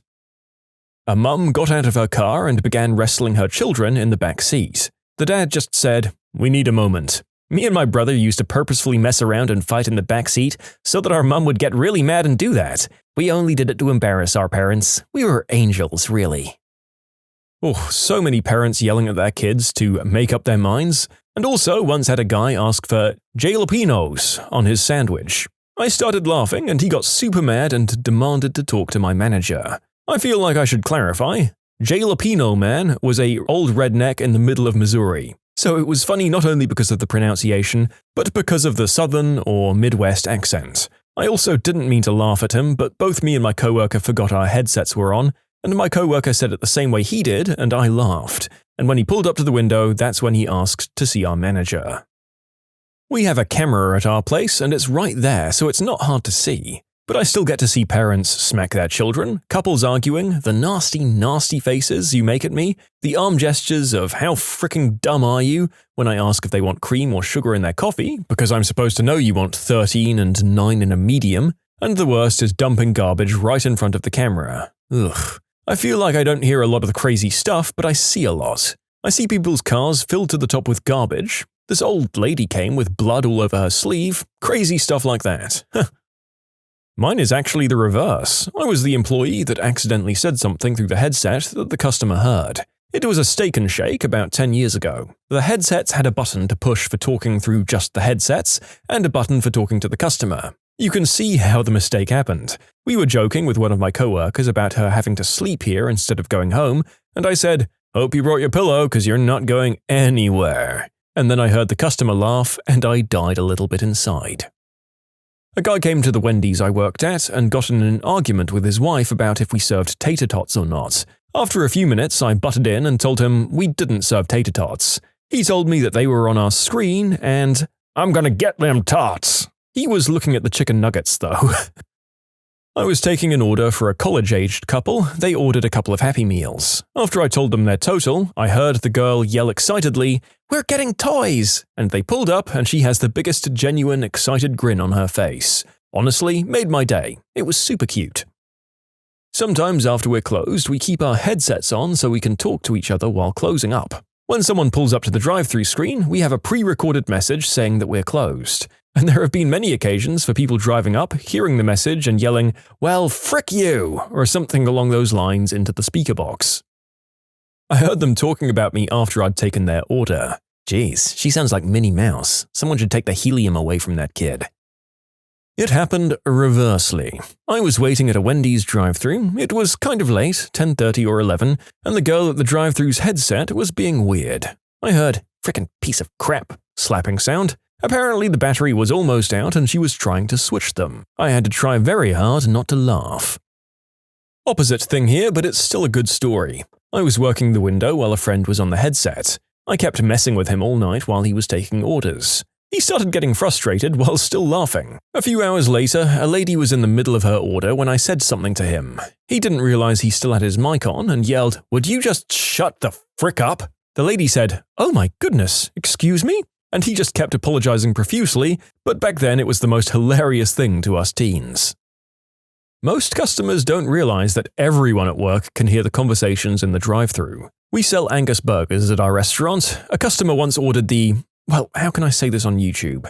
Take the word Angus and remove the G and you have the medically correct term for the butthole. So yeah, basically one butthole burger please rang through the order system and the entire staff was in tears laughing at the poor guy. Once again, the narrator had to really weigh up the risks of whether he could say ANUS here and risk demonetization, prompting serious rewrites of that poor guy's comments. It's so damn funny though. Imagine not even being plugged into the order system and just watching a bunch of your co-workers collapse in hysterics like they'd all been shot by some sort of silent, fast-acting neurotoxin. One time we had a person sit in the lane for 7 minutes having an argument with the other person in the car over their divorce. On top of that, there's conversations about deadbeat baby daddies and stuff like that. Drive-thru can get real weird sometimes. When I worked at McD's, a lady pulled up and started saying how she hates coming here because the drive-thru person is always an idiot and never gets her order right, and how McDonald's only hires idiots. I greeted her with, "Hello ma'am, sorry for your past experiences, but not all of us are idiots, and in fact we can all hear you when you're on the headset as you pull up." The lady drove off. Most of, if not all of Starbucks drive-thrus have a camera, so we can see you. We can see when you flip us off, we can see when you're doing something you shouldn't be, we can see the faces and hateful glares that you make, and more importantly, we can see when you and your significant other are for some reason trying to get it on in the drive-thru lane. Like, y'all can't wait and pull into the parking lot for that? I don't work at a drive-thru, but I've witnessed some horrible behavior from my sister at a McDonald's once. She ordered nuggets and extra barbecue sauce. The food comes out and she opened the bag before driving away. No sauce. She sassed the lady at the drive-thru. "I asked for sauce." I think mainly because of her tone, the woman didn't acknowledge her. So my sister shouted at her again, and again, but added an expletive or two this time. Finally, the woman opened the window and tossed the half-dozen sauces at my sister. And my sister picked one up and chucked it at the woman's head and drove off. God, I hated driving around with my sister. You can submit your own stories to be featured here on the channel. The story submission link is in the description below. And if you want to listen to some vibey music in the background, check out easymode, also linked below, and subscribe.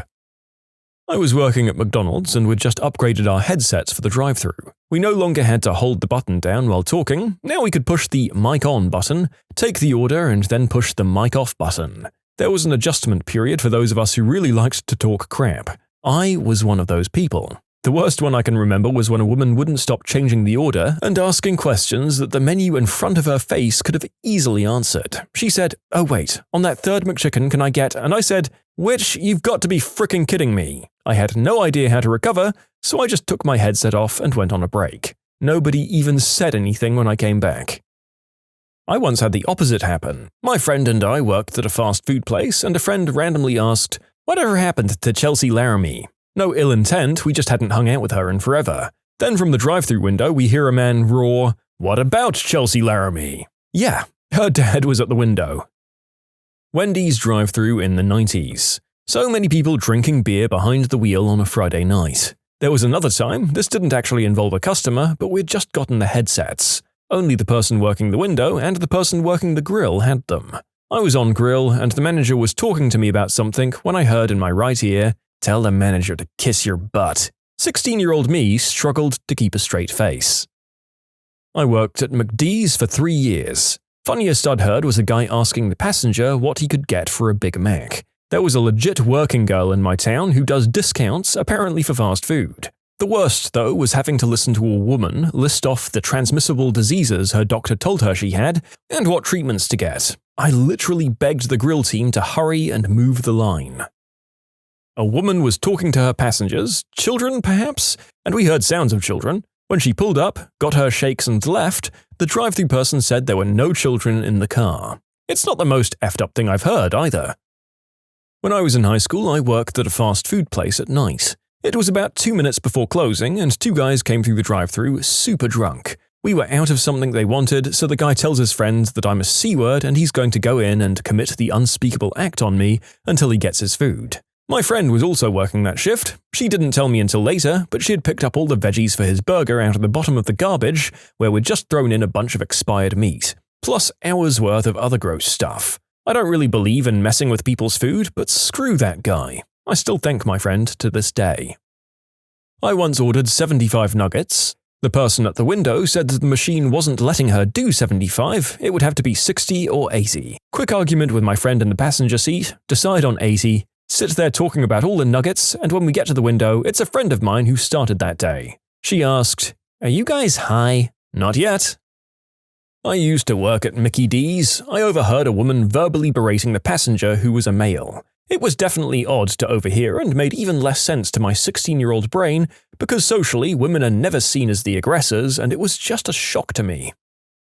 Several times we'd hear someone speaking in a different language for a few moments, and then finally, after a minute or two, we'd hear a child's voice finally start ordering in English, which is annoying as a drive-thru worker in any language. The timer starts the second a car pulls up to the speaker, no matter how long the customers take to order. A lot of parents hadn't learned English well enough to feel confident ordering food, so they'd have their kids do it. This could be difficult depending on the age of the child, but I always admired it.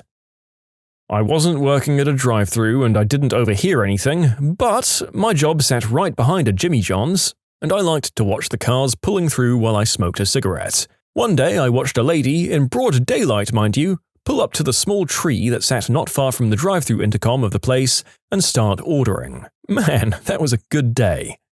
I really, really hope that she then went and tried to pull her food out of a nearby mailbox, then went and complained at a nearby post office that her burger was flat and tasted like paper because that is just a substance trip straight out of a cartoon. A guy kept changing his fricking order and I finally hammered out something that I thought would appease him. I read it back to him, we agreed that this would do. He couldn't move out of range because the drive-thru was a little backed up with a Karen who couldn't understand that due to company policy, I wasn't going to take her order at the window just because she had to wait to place it at the speaker. That's not how the real world works.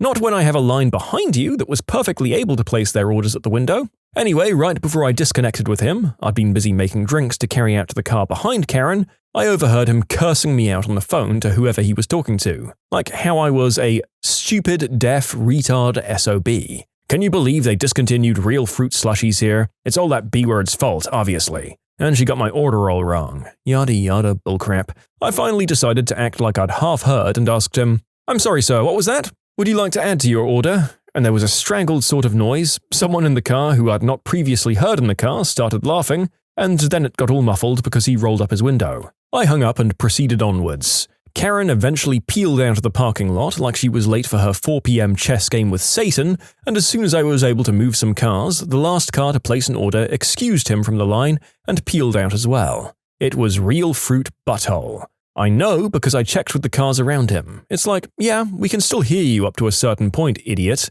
I hope he learned something, but yeah, probably not. My husband and I purposefully have ridiculous conversations for people to overhear. I love seeing people's smiling faces. Anything from our unicorn vs. Pegasus debate to how they pick the test team for flavored lubricant and ribbed johnnies. My customer service voice sounds very happy but is very much fake and has led to a lot of interesting customer experiences. One time I did my whole introductory crap that you have to do in the Starbucks drive-thru and the lady mumbled about me being way too loud and too happy, so I just asked her what she said even louder and happier. She did not repeat her remark and just ordered. I also had multiple incidents where people are like, "Wow, somebody's had a lot of coffee," and one incident where someone said that, I just responded with, "Oh no man, this is just my customer service voice, which is very much fake. Starbucks drive-thru is one hell of an interesting place." I worked at McD's for a very long time, from middle school through college, and the funniest thing I've heard to this day is a man ordering cheeseburgers for his kid. He had a very thick accent and said, "Cheeseburgers," and 14-year-old me could not handle it. When I was in line at McDonald's, the guy behind me was blaring his horn non-stop, yelling, "Hurry the frick up, you motherfrickers," being a total drunk idiot. He was the driver and the only one in the car. The guy at the window asked if I'd stay in line, pretending I didn't have my food, so the police could get there before he had any opportunity to escape. The police came, towed the vehicle, and put the guy in the back of a cop car. Really a winning moment for that dude.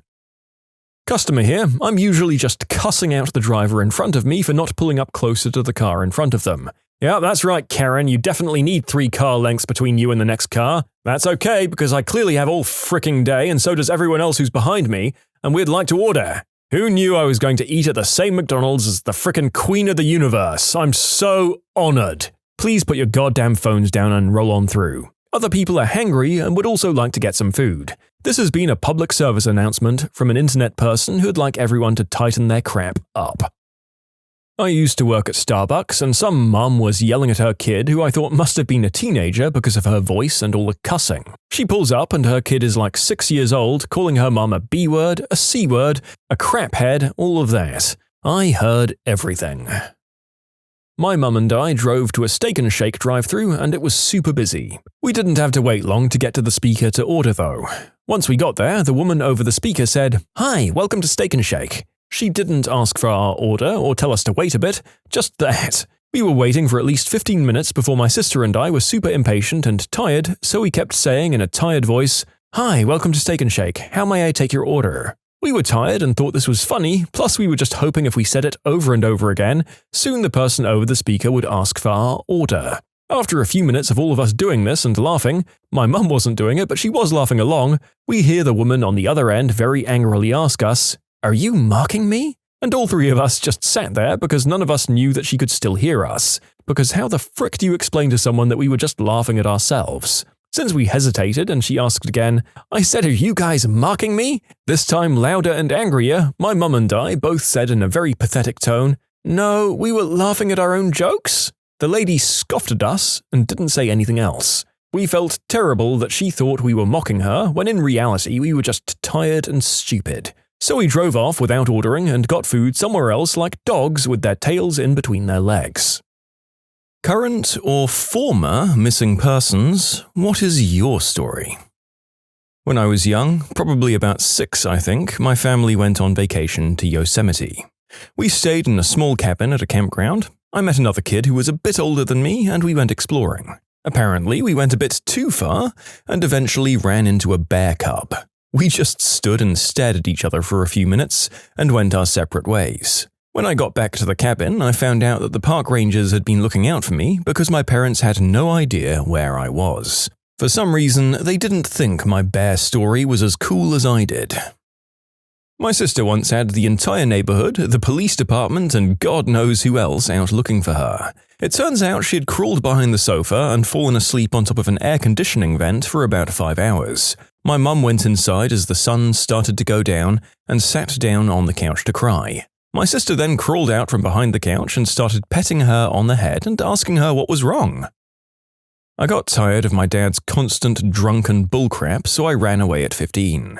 KSP found me less than a week later, drunk as F in a train yard by where I lived. Dad was pretty upset, but he got sober and stopped being a jerk after that. We made amends before he passed. Had a great relationship after he got sober. He had spent 22 years in the Navy and was bitter and angry after him and my mum got divorced. I don't and didn't hate him for that, it was just a letdown at the time because I idolized the man, only to see him come apart and take it out on me. Not really missing, but my parents flipped and filed a missing person report when they couldn't find me. I was left at Walmart by them, and the only reason they found me was because they retraced their steps and Walmart was paging them every 5 minutes. You'd be surprised. I used to work at IKEA. People would forget a lot of things and people there. The saddest thing is that they weren't always forgetting. I remember a case where a little child was dropped off at the kids area, maximum 1 hour time allowed, and they were still there after 3 hours. A search was conducted of the entire store, but the parents were nowhere to be found. They eventually showed up in the early evening. Turns out they went to the seaside for a day and just didn't want to take their kid with them. It was never reported, but my dad once forgot me at a cafe in the mid-90s during a time when the local police were looking for an awful Belgian man called Mark de Trouw. Because everyone was paranoid about their kids at the time, my mum had made me learn my full name, my address, our phone number, and my parents' work phone numbers by heart, so when people realized that I was alone, they were able to call my mum at work. Shortly after, my dad showed up absolutely horrified. He had forgotten that he'd taken me with him. Make your kids learn your phone number by heart. Man, I thought the days of memorizing phone numbers were long since past. But of course, this is actually a very good thing to do, isn't it? If we could all learn every single one of our friends' numbers in the 90s and noughties, these kids can learn one mobile phone number. It's a really good way to resolve those little instances where they wander off, or we accidentally leave them in the adult movie store or something. Not me, but my brother was missing for about a year. He'd disappeared before, but only for a few days at that time. He suffers from paranoid schizophrenia and would often get delusional. But this time, he just didn't turn up. We lived in New York City, and my parents had no idea where to look for him. They'd regularly go to the police station and have a look at bodies that had turned up. He didn't have any friends or girlfriends we could ask about him. He had just vanished. A year later, we got a call from a hospital in DC. My brother had been picked up on the street, nearly dead from malnutrition. He'd gone to Washington to warn the government about something or other, he'd refused to eat, believing his food was poison, and lived on the streets for a year. The only reason he'd survived was because other homeless people took care of him and convinced him to occasionally eat something. He was a skeleton when they found him, full of flea bites. Eventually, my parents nursed him back to health. He's still mentally ill, but hasn't tried to disappear again. I think about him whenever I see a homeless person. I was whisked away by my biological mother and officially missing for 3 months when I was a year old. My bio mother had a horrendous crystal habit and took me during a court-mandated visitation and kept me in her various users' and sellers' houses. When I was found, I hadn't been changed for days. I was in damp clothing and I'd been given cough syrup daily to keep quiet. She was arrested and eventually released. My grandmother reported me missing. It was the only unsupervised visitation because there was a family emergency where my cousin had to go to the hospital and my grandmother was too ill to supervise, but she was at home in bed. She realized my mother hadn't come home with me, and that's when the panic set in. She always blamed herself. Unfortunately, in situations like that, it's always the people who aren't to blame that feel at fault. It was my first day in kindergarten. I was supposed to go to the after-school daycare, but I lost the note saying I was supposed to. So the teacher shoved me on the bus and told the bus driver where I lived. Not sure if that's actually how it went down, but regardless, they made me leave. So the bus drops little 5-year-old me off at home. All the doors are locked, and my mother wouldn't even get out of work for another 2 to 3 hours. So I do what any little kid does. I sit on my front porch and I cry. Luckily, I lived right across the street from the high school, and this angel of a woman sees me from the bleachers while a soccer game was going on. She comes over to check on me and stays with me the entire time. Meanwhile, at the school, the staff is going crazy because I'm nowhere to be found. My mother was called and, as I'm told, crying profusely. Then, out of the blue, I see this 1960s brown Cadillac pull up, and over walks my principal. He thanks the woman for taking care of me and brings me back to the school. Because of my situation, they suspended my teacher and the bus driver, and I never do anything without proper paperwork. Just talked to my mother, and apparently the teacher left because of major medical issues at the time. I got lost at Six Flags as a kid, and it seemed like the entire police force was looking for me. My mother was on the phone with the police after I fell asleep at a cemetery for 7 hours after school. I had a terrible home life, so I'd be anywhere and everywhere I could be to not go home. Beginning of the school year was still really nice outside, so I decided to hit up the Dunkin' Donuts near my house. I grabbed some coffee and I walked into the cemetery that was maybe 10 minutes walk from my house. There was a really nice mausoleum in the cemetery, which happened to be the structure at the highest point in the city, so you can, on a clear day, see about 15 miles. I chilled there for a while, just kind of thinking. About 300 feet away is a statue of Jesus on the cross with other figures. I was kind of tired, so I laid a little ways away from it, just enough to get some shade, not enough to be lying on it, and I listened to music until I passed out. I woke up a few hours later, figured, screw it, might as well go home, and my mother started losing her crap. He just walked in. I'm sorry. Where the F were you? So I left and went back to the cemetery. I was reported missing for a few days because I ran away from home at 16. I ran away with my 17-year-old boyfriend who was not reported missing by his parents. My parents read through some of my chat messages. I had a habit of saving my logs, and they knew I was most likely heading north or west, but they weren't sure. Thankfully, since I was listed as missing and they knew who I was with, the guy was being monitored and he used his debit card on the way, so they had an idea of where I'd be. The cops came with a search warrant to the place we were staying a couple of hours before we were going to head off west. We already had a new car ready to go, with some cash, to make it harder to be tracked. We were going to leave later that night. In retrospect, I'm very lucky. If we'd taken off before the cops had found me, there's a more than decent chance I'd have stayed missing, and life would have been very, very bad. I married the guy a couple of months later, and he was an absolutely horrible person. His manipulations and isolation of me were a massive factor in that running away the first time. I had a decent stay at a sheep farm while I was a ward of the state, though, waiting for my parents to arrive and get me. So that was neat. After a long period of estrangement, I went to visit my mother and father. This was after a long drive and I was quite tired. My mother decided it was the perfect opportunity to berate me. I tried to leave and she blocked my car physically so she could continue to berate me. I just left my car in the driveway and walked to a nearby hotel. I stayed there for a couple of days, went back and got my hotel without seeing them, and drove back home.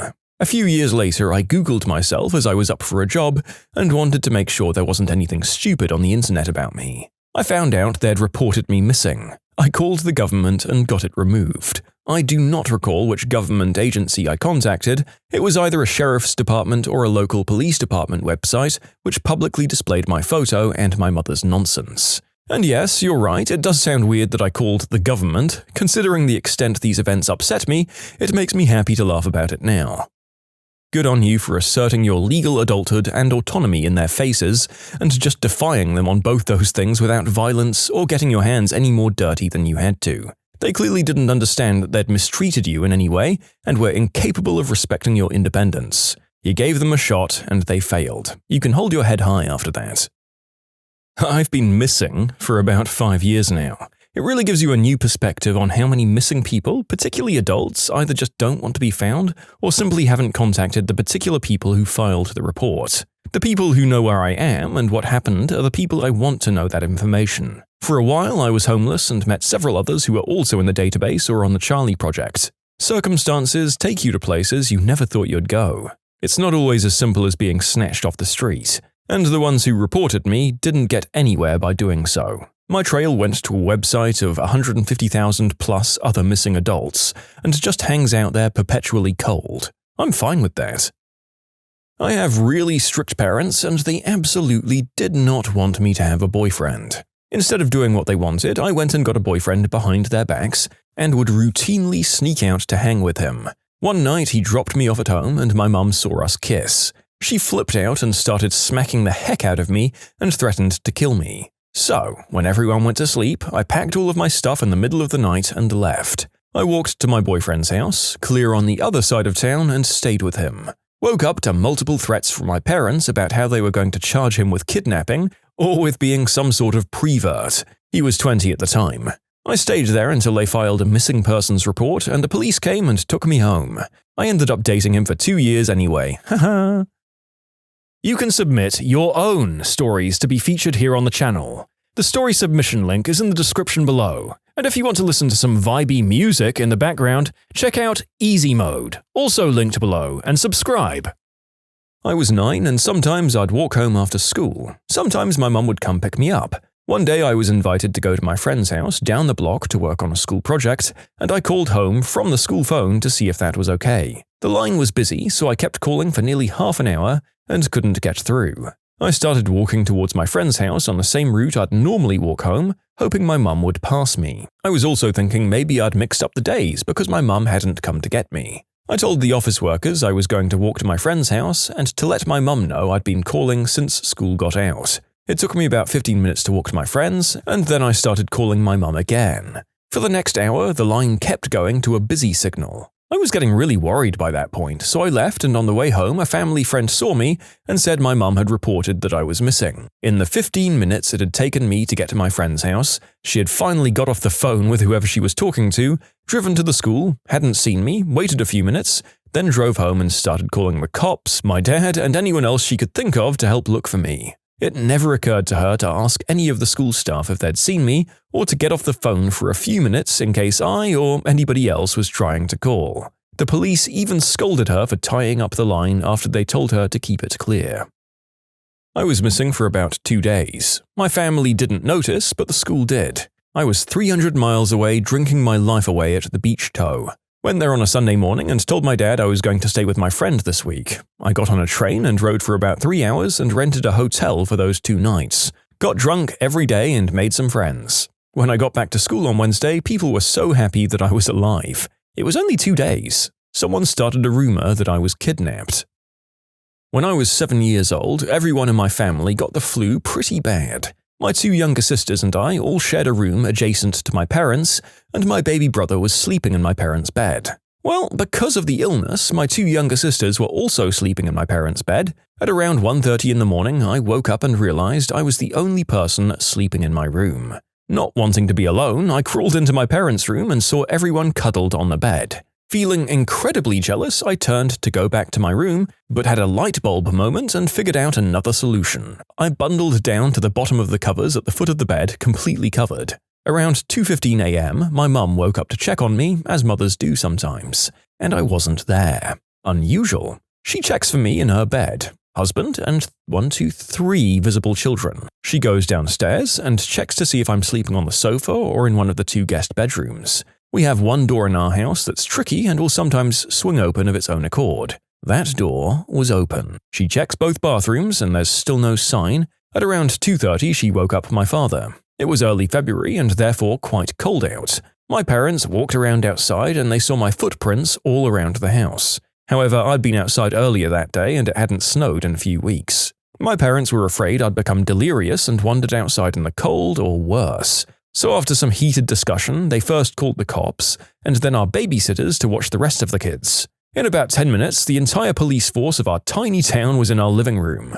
They'd lit up all 16 acres of our property with floodlights, and have lifted up a chopper in the county over to start a search. All of my siblings were woken up and moved to the living room with the babysitter. Funnily enough, this is actually the youngest sister's earliest memory. The chief of police said they were going to crack search the house and started in my parents' bedroom. Naturally, the first thing they did was take the covers off the bed. The only thing I remember is being woken up by a police officer shining the light in my face and rudely ripping the covers off me. I was incredibly annoyed.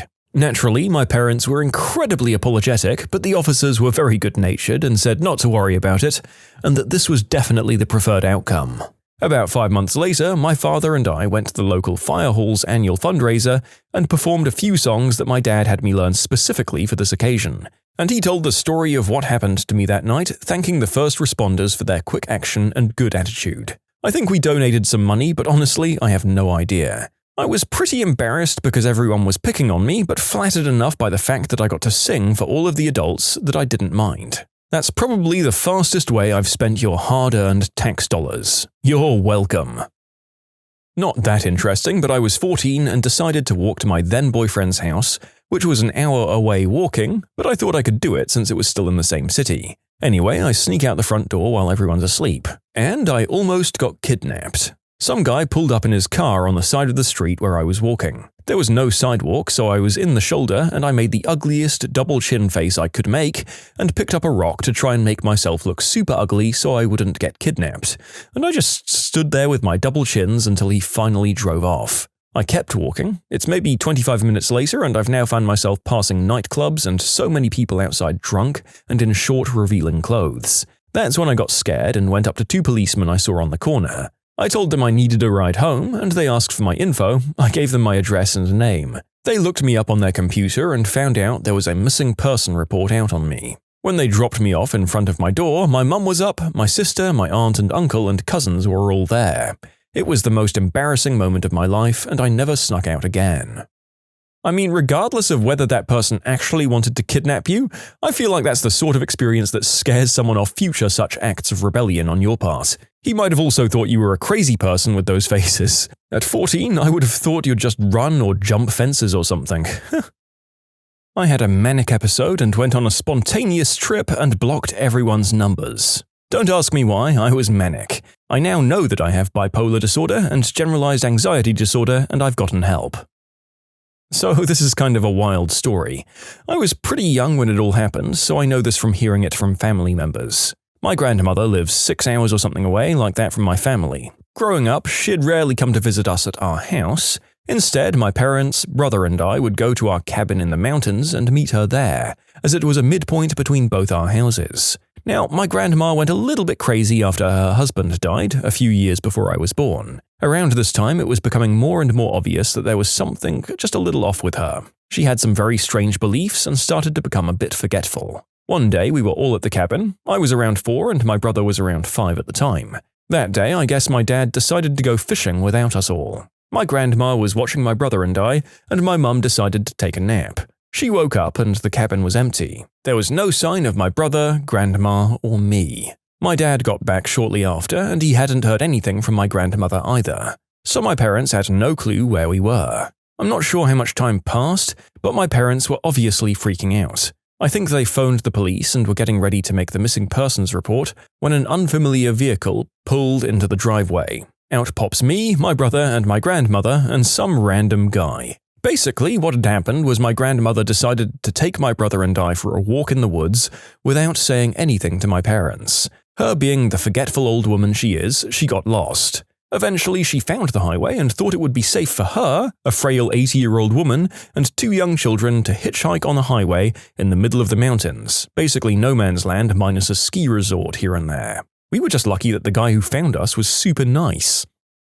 A few times, actually. The most interesting one is that my mum took me to my grandfather's house while I was sleeping. I was very small, maybe 4. I woke up alone, the house was dark, and nobody was answering. According to the Pluto cartoon I watched that morning, I was kidnapped. I broke out and started wandering the streets barefoot in my nightgown in the opposite direction of our house. Some sweet old ladies wrapped me up in a blanket and called the cops. Eventually, through good small-town police work, he figured out who I belonged to because I only knew my nickname and not my address. I got kidnapped by my mother, who currently wasn't allowed near me. Luckily, I got found that night. Unluckily, however, I spent the next week having to wake up in a different foster home every day. That was a truly terrifying experience and one that stuck with me my whole life. I, at hardly 1 year old, was 10 minutes away from having an Amber Alert on me when I was kidnapped by my grandparents. They were babysitting me and kept me for 2 days, nowhere to be found. Then, right before the alert came out, they filed for emergency custody and won the case. They then raised me very poorly for 8 years until I could live with my mum. Not me, but when I was in middle school, there was an episode of Seventh Heaven where pictures of missing children were scrolled through at the end of the show, and one of them was of a girl who rode on my school bus. Apparently her parents were divorced, or well on their way there, and her dad took her and absconded from her home state. I remember how eerie it felt to actually recognize one of the missing children posters and photos. Yes, there were a lot of phone calls to the hotline number provided, and to the local police department from parents of the kid that recognized her. When she got on the bus the next day, she wasn't pleased. In hindsight, I don't think she knew she was missing. I really think she was under the impression that it was okay to be with her dad. She moved again shortly thereafter, I assume back to her mum's. I think of her often, and sometimes I wonder if that same episode still has the posters at the end. How many cases have been solved and kids found? When you subscribe, make sure to hit the bell to turn on notifications. Put the playlist on in the background to finish listening to all the stories, or if you want some vibey music to put on in the background, check out easymode. If you like Am I the Genius, give Am I the Jerk a shot. Everything linked in the description.